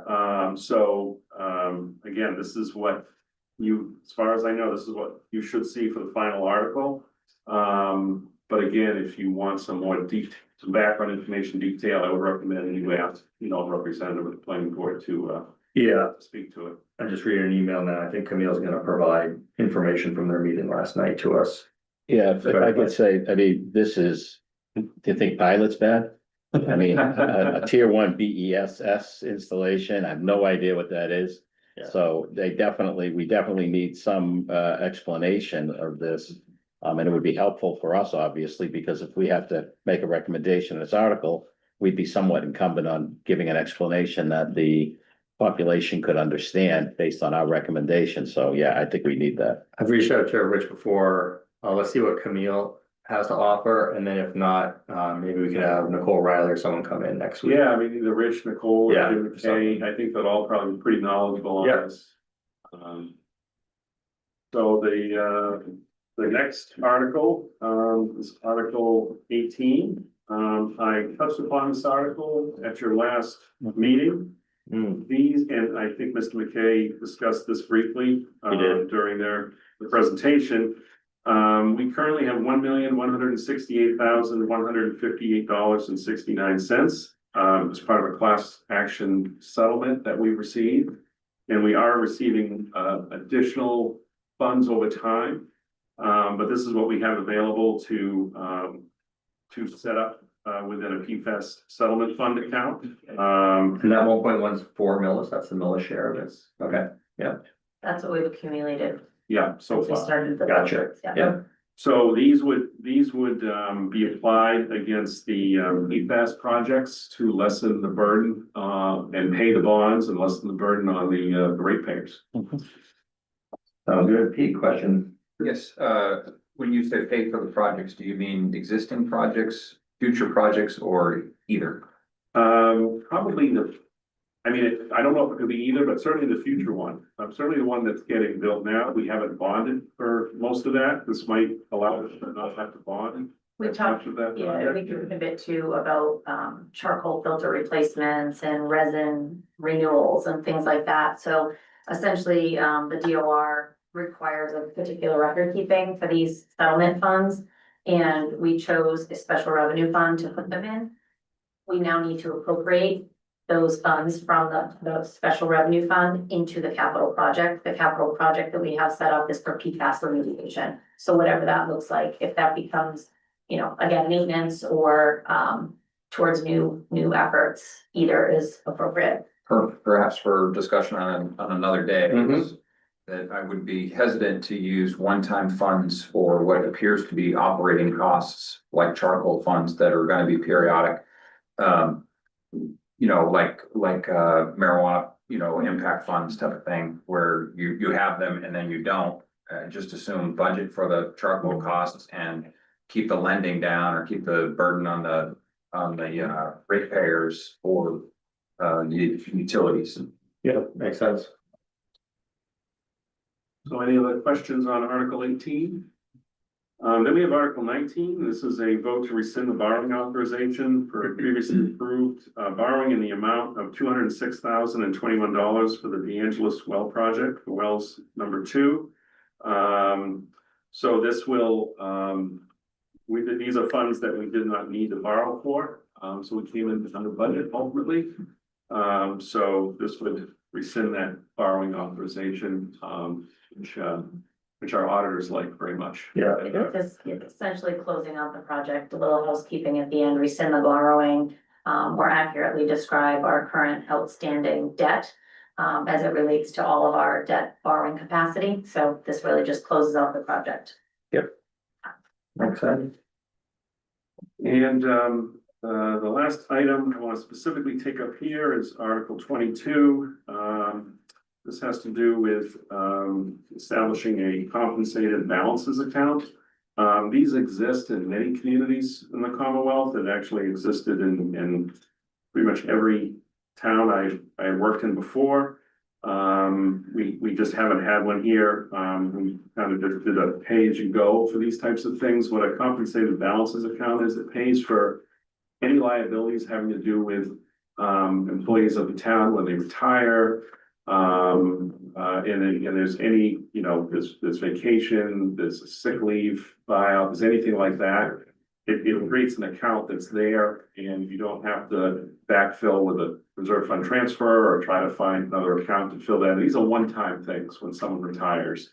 And they have accumulated vacation that has to be paid out, as well as, you know, we do have some limited sick leave provisions. When someone retires, they can get up to like $2,500 or something, if they have the requisite sick leave still on the books. Accrued. Accrued and unused. So this would set up an account that would basically just be there and would cover those. And I think, and we'll get to the amounts in these articles when we touch upon the overall budget. Jody had put together a list of the proposed funds to be put in these articles. So this would be a dollar value versus the actual setting up the account, or both? For Article 22. It would basically be both. Okay, so set up an account and funding it for X dollars. Yeah. Okay. Pete? Where is the money coming from? Is They it would be for free cash. free cash? Okay. So that's the last thing I have specifically on the warrant. So essentially the warrant is completed with the exception of Article 15. And again, I expect to be able to get that out to you by the end of this week. The language for that. That'd be great. So with that, I'm gonna turn this over to Jody for a little change of gears. We're gonna look at the budget, overall budget process we've been going through and where things stand. Jody put together a kind of budget summary document for us to review. This evening, we did go through this with the select board on Monday night. And it kind of goes through the big picture. So I'll let Jody begin. Fantastic. Go ahead, Jody. So the document we're referring to starts with this page, which is essentially the budget summary. Again, you know, the budget process from start to finish is very iterative. If we get new information, new inputs, we continue to evolve it until we get to a place where we're pretty locked on our numbers. So this is the discussion this evening is to give you all 100,000 foot view of the budget, what we're recommending for an overall budget number. We'll get into the details of year-over-year numbers and that sort of thing, but big picture, we're gonna talk about a recommended or proposed budget number of $48,200,583 for this year's budget. We're looking at a 3.5% increase on the town services, as well as a 3.5% increase to the school. And a non-discretionary budget amount that you see there really represents our shared costs. So these are employee benefits, health insurance, retirement, et cetera. In addition, some of our general insurances, human resources, the school resource officer. Those dollars don't count within the 3.5% increase in the rest of the budget. So it's sort of a shared expense. It does grow, over time, like everything else, but it's isolated from exclusive cost relative to the school or cost relative to the town. When we talk a little bit about this year, we'll talk about budget drivers. Some of the budget drivers, as I will mention, really point to structural forces that are pushing expenditures up or constraining revenues. We talked a little bit about this in the first paragraph. I don't know who has had a chance to read it yet, but we'll kind of go through it high level. On the revenue side of things, that we're restricted by Proposition 2.5 with an annual new growth amount. Our new growth this year is on sort of the latter end of the bell curve until we pick up with some new construction projects. But right now, our new growth, we're estimating at about $350,000. In years past, that we've realized new growth at our peak in the $1 million mark range. Last year, we estimated about 600,000 in new growth, and we came short about 92,000, so we're around 500,000 in new growth. This year, we're projected at around $175,000 in actual pipeline valuation that we know is happening. This doesn't count anything that may come up between, now and the end of next year, which is why we were comfortable pushing that mark up a little bit, but not too high. Again, all budget drivers that restrict our ability to fund, that restrict our ability to have, revenue generating sources. We are also limited by, to keep up with inflation due to this. And we really have a lack of diversification when it comes to our revenue tax base, within the levy. Right now, the town of Millis is about 92.85% residential, 7.15%, commercial, industrial, or personal property. So really, all of this, pressure is directed towards the local, residents and the tax base that's primarily the burden of the residents. If I may, just to add on to that, and don't want to sound like a broken record, but as those of you who've been on the committee for any length of time, the state aid has been flat for a long time. Right. With the exception of COVID monies that came through for several years, we did not have really any net increase in state aid. You do hear in the press, they're looking at giving an extra $150 per student or $75 per student. That is pretty much all eaten up by cherry sheet charges that are coming against the town. Like last year, I think it was either Had pretty flat state aid for the basically a past zero. 8 years. Yeah. So you'll see that state aid, if you look at one budget document, if anyone went to the DLS website and said, what's our cherry sheet estimates for this year? You'll see that it went up, but you also have to look at that with the cherry sheet charges because they also went up. So the net increase over under was under 1%, it was 0.82%. And again, that's just the first budget recommendation. So again, to Mike's point, we're looking at very stagnant growth when it comes to state aid, which is our second main, I shouldn't say main revenue source, but another revenue source. And then we have volatility of local receipts. Local receipts are anything from building permits to meals tax to our people buying cars. A lot of these receipts are market driven and economic factors weigh in to how many people are dining out and how many people are buying cars and building, right? So all of these factors are very dependent and aren't steady when it comes to estimating or projecting, into the future, because those economic conditions really have an impact on that. Go ahead. I think, you know, with respect to one of the projects that was discussed tonight, a $48 million apartment complex. That's a sizable chunk of new growth. Our new growth is below 1% of our total budget. So when we look at these types of projects, we have to look at them from the standpoint of producing revenue for the town. And not necessarily looking at them simply like, well, that's gonna be a big building, and I don't know if I like the look of that. If we like the look of it, a budget, and only producing less than 1% new growth, that's not very attractive for the taxpayers right now. So when we do look at these projects, we should think of them as tax revenue producers. Yeah, I think, you know, we have an opportunity because of our jobs to kind of look at the big revenue picture and seeing where the stresses are. And, you know, Jody and I have talked about it. I think it's amazing that this community has managed to provide fairly high level of services without any sizable operational override in almost 20 years. And a large part of that is because of the new growth that has occurred in the community. We are one of the fastest, you know, growing small communities in Massachusetts. And, you know, the developments such as the Glen and other areas have really allowed the town to continue forward, still provide, you know, all the basic services at a good level without an override.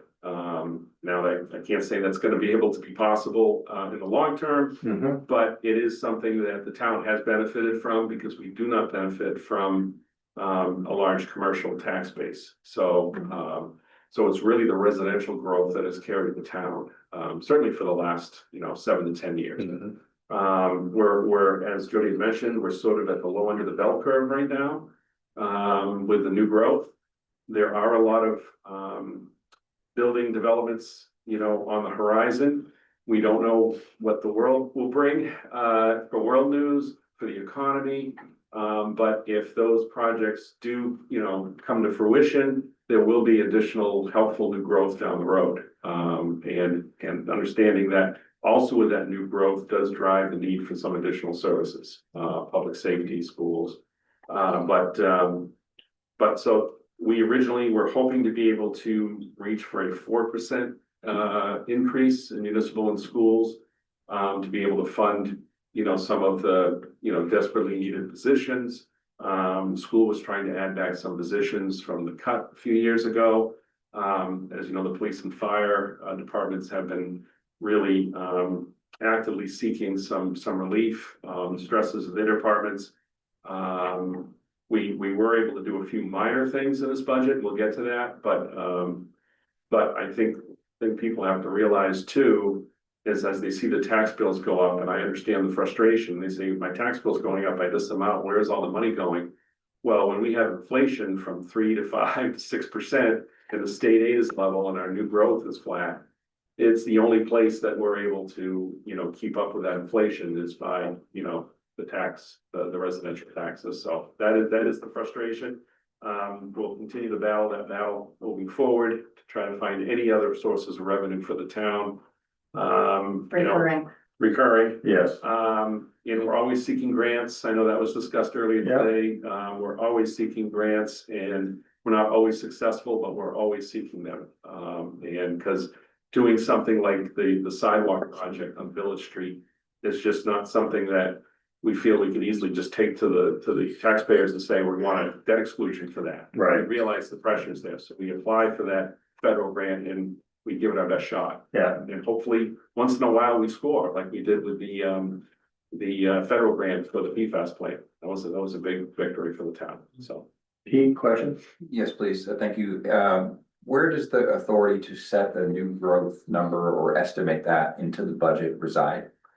That's ultimately with the select board. That's right. It is based on the recommendation of the principal assessor. And I assume, because I've witnessed it, I've assumed that there was a healthy discussion on that, which included you, Jody. And how would you characterize that new growth number as aggressive, conservative, middle of the road? And how do you, what's your opinion on it? So my opinion on it is that it's middle of the road. I think that, you know, one misnomer about new growth is that you see a building go up and you get $100,000 in tax revenue.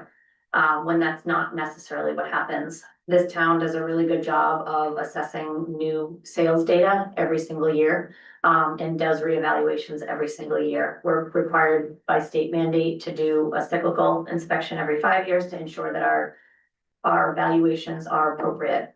That being said, part of that is we go out and capture new growth as soon as we can. So if you see a lot getting cleared and then you see a foundation going up, our assessor is on site and capturing whatever new growth we can from that project at its beginnings. There are a lot of times like, the project that's on the corner of 109 and I forget the street. Okay. But it looks like that it's been up for a while and is it occupied yet? And it's still not occupied. Rest assured, we've captured every bit of new growth that we could from that particular building. So you won't see the pops and the swings of all of a sudden we have $500,000 more in new growth unless we have a huge project. The Glen is a great example of that. But we capture that growth over time. That being said, we have to be careful about how much we reasonably predict in new growth. And if you look statistically, we had about 33% increase in our town's overall valuation between 22 and 23. A lot of that is relative to the Glen. But if you look at it on a bell curve, our new growth sort of peaked in 2022 and has tapered down. And I predict we're at sort of this end of the bell curve. So short of getting, other major projects in town, that growth is gonna be, at best around the $300,000 or $400,000 mark. So for budgeting purposes, again, we went a little aggressive last year. The select board had made that recommendation just based on all the discussions and we were just short. We were short about $92,000. So it's just gonna get tighter and tighter as we move ahead. So I feel very comfortable at 350 at this point. Considering where, the rest of our revenues are with local receipts and state aid being flat and that sort of thing. I hate to over project in a way that then we have to pay for on the back end. Thank you. Just to touch upon, still on the first sheet on the expenditures, just want to mention that, the health insurance costs, we've been keeping a good eye on that. As you know, we've been a member of the GIC, the Group Insurance Commission since 2013. We were one of the charter municipalities that joined that when it first became possible for municipalities to join a state insurance group. They have been a fairly stable, comparatively a stable platform financially. Last year we had quite a bit of an increase. What was it, around 10%? Yes, we had double digits last year. But other towns had 15, 17% in their private 20. market accounts. This year they're expecting between just over 7 to 8% increase. I'm hearing stories of other communities anywhere from that are with the GIC, anywhere from 10 to 20%. We don't see ourselves leaving that anytime soon, just because of that. They provide that stability. We did have the benefit of having a reduction at Tri-County. The students, that's helped considerably for our projections for next year for costs. As well as the fact is last year, our pension assessment for Norfolk County went up about 11%, which was gigantic. This year, it's actually going down by about 2%, I think, which is unusual, but that's partially a feature of they've changed their policy this year. And I give Jody a lot of credit because she went to several of the meetings at Norfolk County with other finance directors and some town administrators, and they were basically arguing to the county commissioners that they should not push that funding schedule. They were trying to get the whole system paid off by 2032. Yeah. And they pushed that out a few years, And which then helps. it was 2040. Yeah, They pushed it in. they pushed it to 2032, Right. not taking into account how that was gonna affect the local communities and their ability to fund their budgets. But they were convinced to loosen that a little bit, which we were one of the towns that had the biggest hit last year at 11%. And because of that, we actually have an unusual reduction of 2% in our assessment. So there was a couple of good things that happened. Those are probably the highlights of the Right. good things for our budget pressures for FY27. So again, just to kind of speak to some of the structural pressures, again, that might just mentioned rising employee benefit cost, on the school side, special education, funding and spending. Collective bargaining, wage growth, those types of things. Why does this all matter? Well, it matters because we're continuing to see the pressures on both sides, right? So we have the rising costs on the expenditure side, our, lack of diversification, like I said, on our revenue base, largely having our levy, being placed mostly on the residential burden. So it'll continue to pose ongoing, challenges that we'll have to mitigate year to year. If you flip to the next page, we talked about some of these highlights, so I won't belabor them. But we did, when we approached the FY 27 budget, for those of you that might be new to this particular process, we reach out to all of our department heads to get a sense of what their needs are for the upcoming budget cycle. We had a challenge this year, looking at about $280,000 worth of services that were provided through HCA funds over the past 6 to 8 years. And also looking at considering about $558,000 of above level service requests to add to the budget. And again, this is just on the town side, so this is within that 3.5% cap, if you will. So we had our work cut out for us. A couple things working in our favor is that our debt and interest payments did go down. Some of that long-term borrowing, the payments are being reduced to a savings there. Tri-county assessment. General insurance premiums were very manageable this year at about 1%. That was due to some of our premiums had decreased, but we captured some of that savings along the way, and left a little space in our budget for any mid-cycle premiums that are typically added if there's a new vehicle and we have to add a premium to it. It leaves space for that. And then again, manageable increases to employee benefit expenses as a whole. We took our major hit last year when it came to, actual benefits, health insurance benefits. We had a little bit different pension assessment this year, so that sort of gets us to a net 3% increase as opposed to some of those double digits we were facing last year. As a result of all of our work on this, we have been able to accommodate some of the above level service requests and roll in some of the HCA funded requests. Those are listed out that I'll run through real quick. We had a social worker for the town of Millis that was an entire support for the entire community. I know that the school really appreciated that support in the system this year, as well as the police department relied on those services pretty heavily. So we were happy to get that back in. And that's at the $35,000 level, which is same as where it's currently being funded at through the HCA. So it's now been rolled over to the general fund budget. Correct. The library had previously had nights and weekends within their offering, and we were able to partially fund that at about half for this year. Police, we were able to use the remaining $104,083.91 approximately in the budget for the school resource officer. This is the absolute last money available on the HCA funding side. We're closing out the account. It's closing out, this is it. So that would be a consideration. So next year we'll have to bear that in mind, that that'll be something that we'll need to, to talk about next year.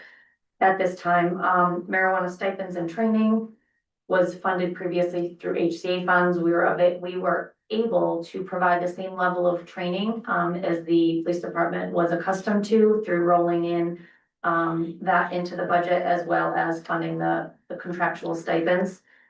Recreation has a 4-week inclusive camp that they run each year, so we were able to fund that wages as well as a little bit additional for expenses.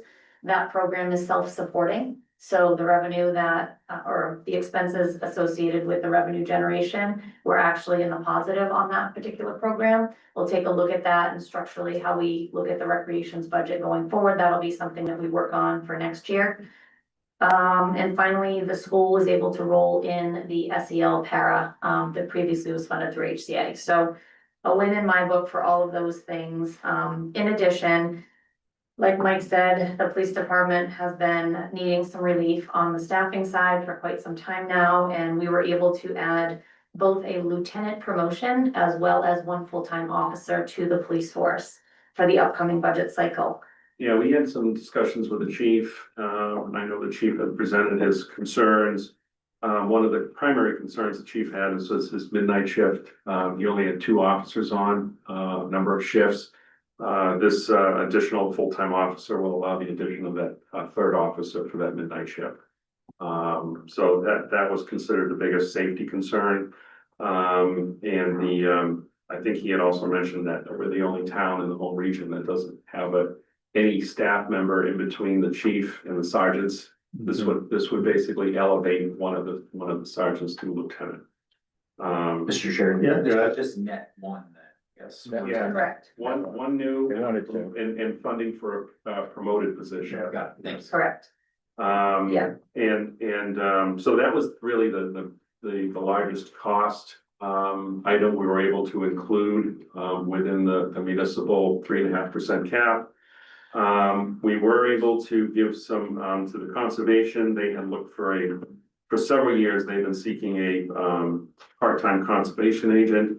We were able to fund in a 4-hour per week, which is not a lot, but at least it gets the position started. It allows to have someone on call, come in for occasional meetings and help out with some of the trickier issues the Conservation Commission deals with. And we hope to build upon that following years to expand upon that. The Council on Aging, it shows the driver wages. It really is an expansion of the department. Last year, they helped fund that by using some of their revolving account more than they usually use. They're not able to continue that. So that's rolling back into the general fund, from the general fund. So it's really not a new service, but it's just the funding has shifted on that. So we were able to do that. And of course, the unfortunate items below, we were not able at this time to include in the budget these requests. The IT director had asked to try to move ahead with the process of having cloud services for the police department. We're probably gonna hold for another fiscal year. I know the DPW, I believe they mentioned it just this evening on a heavy equipment operator. We were not able to include that at this time, but just to expand upon that a little bit, I just want to make the Finance Committee aware of the particular aspects of that department right now. It's the only municipal department that's going through union negotiations currently. So that is really a budget and a department somewhat in flux right now. So I would say that, we originally had some thoughts about switching the budget aspect of this based on our negotiations, but it certainly looks like at this time, we're not gonna have that negotiation wrapped up in time for town meeting. So we're really moving forward with the current setup as is. And I would expect some adjustments at the fall town meeting based on whatever that final contract comes out to be. So if there's any concerns about that department in particular, I would ask that that we be given a little grace on that one, and that will be, fully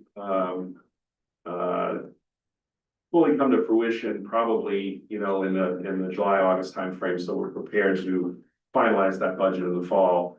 And again, we're looking to make some changes there on how the positions are set up and so forth. I can't get into it because we're still in negotiations, but just to let you know that that is a department that we're trying to make some positive changes that the union has sought and that we agree would be good for the overall department, but we just unable to cross the finish line in time for the spring town meeting. So again, for the police, the chief had requested 2 full-time officers. We weren't able to fund 2. As you know, the fire chief had asked for an additional 83,000 for additional on-call wages. We've talked to the chief. We think this is something that, we should look at again in the fall. Kind of not wait all till next year on this one, but look at and see if there's something we could do in the fall, mid-year that would be affordable to make some improvements to that. As you know, as one of his capital items, he's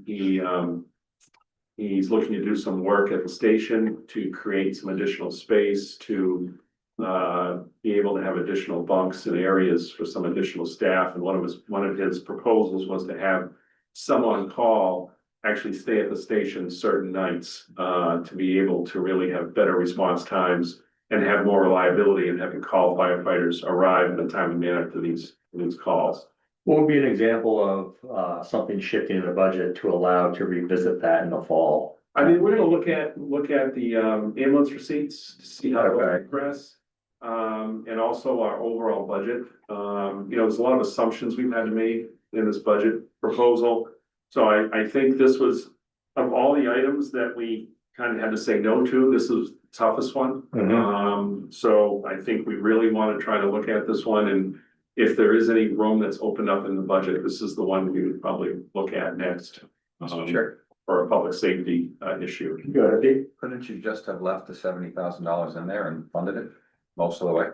It wouldn't have been Not, sufficient. not from last year, but going forward. Yeah, the 70,000 was actually needed to meet this year's staffing levels.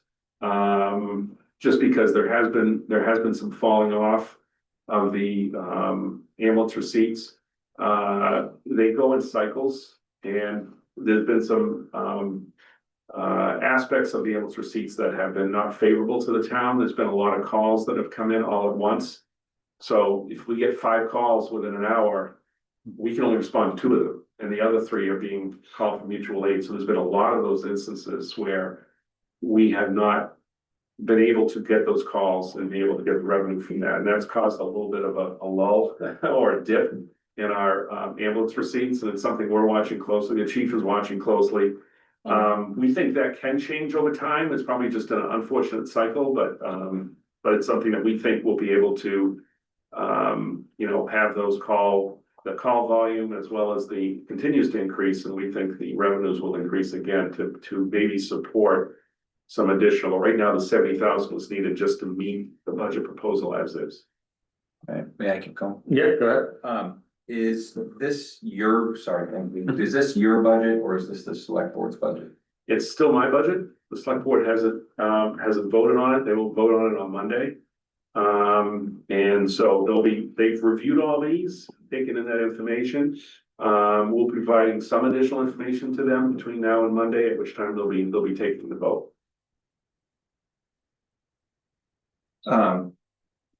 The prioritization between what's funded and what's not funded.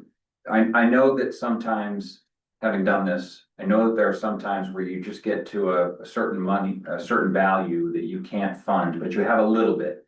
And so maybe you can get some library hours up there. They're not, probably don't raise to the same priority as DPW or police or fire or something. I don't know. I don't know that's the situation, but I know that that can happen. Is that the situation here? Where have you prioritized library hours over fire and police, or the numbers just don't? The numbers just don't make sense. I mean, if you look at the library, that's about $12,000. Recreation, that's 15,000. The school is outside the municipal, so that's in the school 3.5%. So unless you talk about cutting the social worker, we really only have like $25,000 to work with. Thank you. So I don't know if that would meet the chief's goals. I understand. Thank you. Thank you. Anything else on, and then the last one was just the increase to the general program expenses for recreation. We're not able to meet that at this time. We are gonna have some meetings with the department head there to talk about, how we can address those issues in the upcoming year. As you know, they have a revolving fund as well, so some of that is driven by the funding availability, by how well their programs are doing.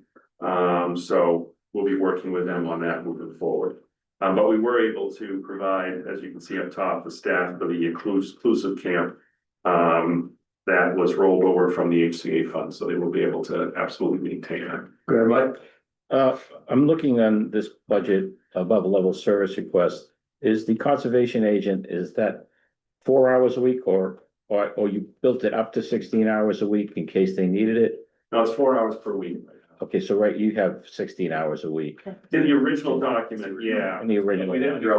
We weren't able to. Okay, do so that's the original, okay. Yeah, the original was up to 16. This is 4 hours. Okay, yeah. And again, we're just trying to get something set up and going. And then hoping to be able to build on that over the next couple of years. Okay. How's everyone doing? Good? Good. I had something to eat. Hang in there, we're almost We're done, almost keep done. going, We're almost So, done. push. Then we Yeah. can kind of, go through this, because these are things that you guys have probably seen before, but the Yeah. above level service requests, this just gives you the starting point of a roll up of what all the department heads have requested. So, that's this particular page. Those are the requests, but not the actual. Correct, Right. these were just requests, the 558,000 I had mentioned at the top of the meeting, just with regards to what we had to contend with. The capital request, everybody's pretty familiar with this one, I think you've gone through this quite a bit. Just to be clear, there was $684,000 worth of capital that was considered general fund capital, so that would be funded through free cash.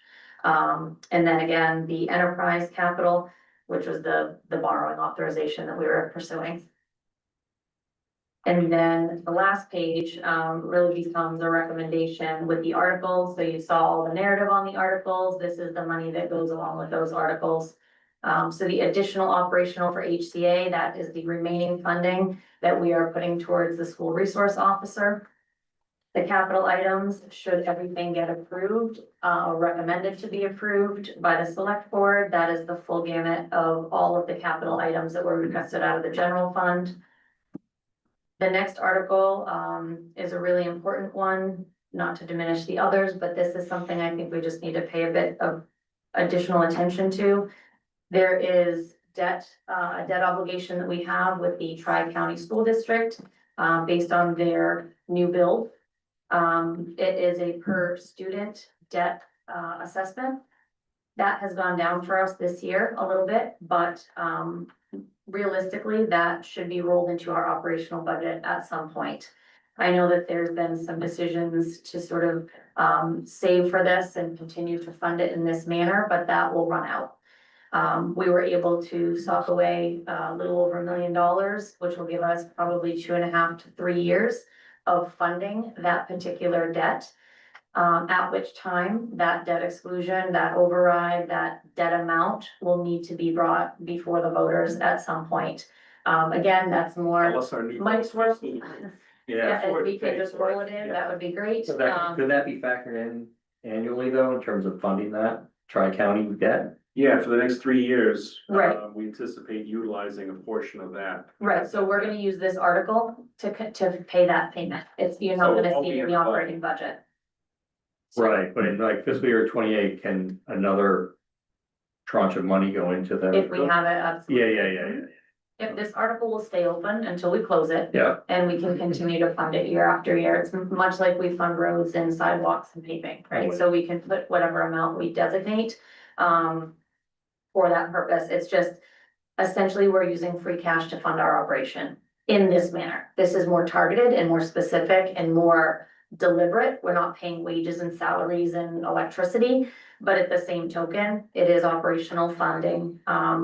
And, you know, we're just trying to do the best, and bring it to the voters at an appropriate time. Trying to give both the citizens a little break. Smart. On actually, putting forth another debt exclusion to them. I think if we can fund this for several years based on, the current, economic stresses, that's what I think we and the select board were looking to do. Go ahead, Brett. Yeah, I think I heard it, but there was a question a few weeks ago about the allocation to pay debt service, about based on the number of students that are enrolled in Tri-County. Can you just clarify what you said about that? Sure, so basically we get an assessment, per student on both the operational assessment as well as the debt assessment. I don't have those particular figures, but it's so much per student.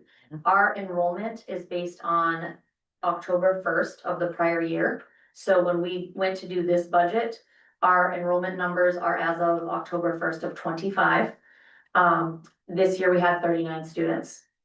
Last year, when we did our budget, the enrollment numbers on 10/1/24 was 45, which is why we realized a little bit of a drop in both our assessment as well as our debt assessment.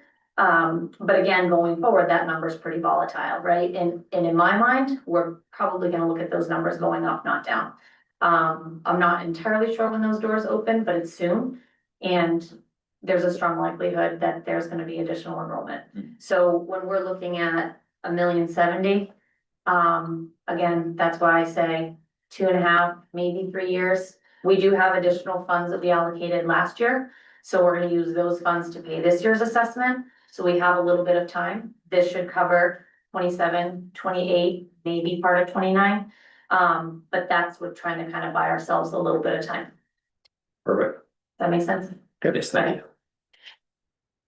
Okay, if there's no more questions on that, we'll move on to Article 14, $120,000. Yeah, the FEMA flood map revision project, I think I did speak at this in a prior meeting. Again, this will, by doing this project, this will enable us to, get the FEMA flood maps redrawn, in an area of town that would affect our commercial, industrial areas, along 109 that, by the new maps would make it much more difficult to build on. So, and there was also a few homes in the community that are negatively impacted by this. So, based on some initial work we did with an engineering firm, they feel it's highly likely that by doing this process, we will, get a more favorable map for the community. Yep.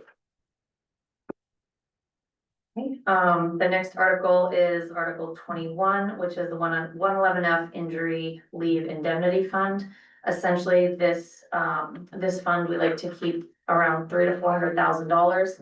This basically solidifies our ability to pay police or fire who go out on disability. From time to time, we have no idea what that is gonna bring. We hope nobody goes out. But should that happen, it protects us from, being able to pay those claims. Reserve for compensated balances, we just spoke about that one. It's $100,000. Yep. Our OPEB trust funding, we make I wanna say a donation, it's not a donation. We're making a contribution to that, There you it go. feels like a donation, right? For a $1.5 million liability, but we make a contribution to that every year. So that is our contribution this year. And same thing, stabilization, we like to put money towards stabilization. Just an update there, our balance is just over $3 million, and it is recommended that our stabilization, our reserves are between 5% and 7% of our operating budget. With our new operating budget number and our current balance, we're at about 6.44%, so we're healthy in that regard. I'd like to continue to fund stabilization to the best of our ability for as long as we can and, leverage it when we need to, but we have a good, healthy balance there. I'd like to keep that going. And that certainly helps when you are bond rating. Yeah, correct. Because we're gonna be going out with bonds, so we wanna keep that bond rating as high as possible. I think that's about it. Yeah, I think that's it. So that extends the rest of our free cash certification for this year. Okay, all right. Final questions, thoughts, we're digesting? Anything?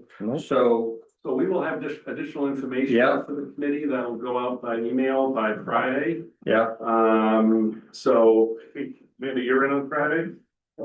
So I will make sure, or Jody and I will make sure we can get information to Amanda to send out all of you on Friday. yeah, It'll basically be the same information that'll be going out to the select board for their meeting on Monday.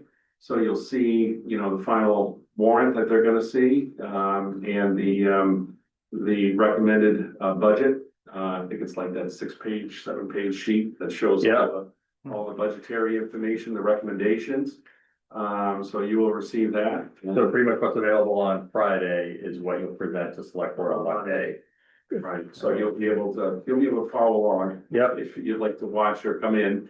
And I know hopefully see all of you tomorrow evening. Yeah, any thoughts or comments on tri-board meeting for tomorrow night downstairs, I believe? Yeah, I think we're going to have, The auditors come in? I don't think I brought the agenda with me, but we do have a moderator coming in, so. Auditors. The auditor. He may come in, I don't know.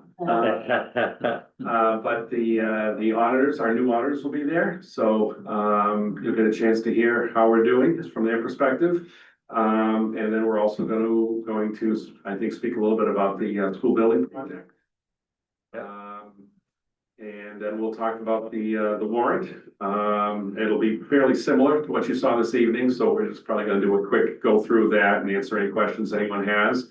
And also another kind of overview. Again, we'll do that fairly quickly because I think the only folks that have not heard it directly would be the school committee. Yeah. And then any other items or concerns, topics that just, you know, that members have that just want to have a general conversation about. Yeah, and for everybody and for new members though, but it's, I think tri-board's great because it allows all the school committee, FinCom, select board to talk and more strategize, talk about bigger picture things, kind of like a little bit right now, but Laid back workshop meeting. it is. It's not formal. It is. A little more informal, so Yeah. everyone has a chance to speak and, you know, put forth any Pretty good. questions, comments. Actually, this might be the second one. Yeah, sorry, my bad. And we're, again, the plan is to try to have these 4 times a year. It's really, based on the recent, bylaws. Correct, understood. All right, thank you so much for staying late tonight. And if anyone has any questions, as always, you know, Yeah, go through the chair and we'll be happy to follow up and answer. Same thing with when you guys decide on warrant articles. we're gonna talk about that later tonight. Great, Just let us briefly. know how we can help. Yeah, Thank you. awesome. All right, Thank you. have a good evening. All right, you too. We'll talk soon. You get to eat soon. All right. We're on the home stretch here. Meeting minutes approval for April 1st, 2026. Mr. Chair, can I make a comment first? before Oh, we do that? please do. Based on the question that was just asked about the discussion last week, there is a mistake which probably can be corrected. But The, the motion should include that, you know, it shouldn't be just approved as written. So what's the? yeah, the 28 million needs to be corrected. No, the Tri-County debt assessment is a fixed charge for the town. It is not. It's not, it fluctuates. Oh. And that's what we discussed last week. We did. So Mr. Chair, I move that the committee vote to approve the minutes of Wednesday, April 1st with the following exception. In the third bullet down after Millis Schools FY 27 budget presentation, the second sentence of that third bullet states Tri-County debt assessment is a fixed charge to be revised to say Tri-County's debt assessment is a variable charge based on number of students, and remove the regardless of student numbers. Seconded. There's been a motion to approve April 1st FinCom meeting minutes as written with the exception of under the Millis Schools presentation section, third bullet, second sentence in that third bullet paragraph to remove regardless of student numbers, talking about the effective per pupil costs. All those in favor, please say aye. Aye. Opposed? Abstain. It passes. Good catch. Thank you. Sir, Yes, I think I have to recuse myself. Oh, you do. from all this, So please just don't mark. me. you're abstaining. You're abstaining. You're abstaining. Abstaining, yes. You abstain. Your efforts were elsewhere, correct, okay. All right, so we got that, we good with all the new business, I don't have anything. Nope. I will talk about articles actually. So in the past, we've decided them, do people want any input in terms of their articles, or do you want me to sign them? And okay, so we don't have to do this now. Good. We're late. However, why doesn't everybody in the next 24 hours, email me what you would prefer for articles? Okay. If no preference. Yeah, No they say, preference, just- or you don't email me. Yeah. Yeah. I'll give you the budget article. Yeah. Please. Yeah, but I'll converse with everybody, make sure everyone's happy with the article assignment. But if you have a preference, please let me know. Mr. Chair, Yes, perhaps since we will likely have a quorum tomorrow, maybe we can finalize them before we leave the tri-board tomorrow. If you deem it appropriate and 100%. we don't go for 2 hours tomorrow. Yeah. Correct. Well, let's do that. We'll sign tomorrow. Okay, do. So when you get home, feel free to email. Uh-huh. Yeah, by Uh, noon tomorrow, right? yeah, Email or you. Yeah, by 24 hours, I'm by sorry, Friday. I'm tied up so much tomorrow. Any There's no way. liaison, we talked about a lot tonight, No. we're good. All right. Motion to adjourn. Second. Motion second to adjourn, all those in favor, please say aye. Aye. Thank you, everybody, for staying late, Thank you. having a good meeting. Okay, sir. Good meeting.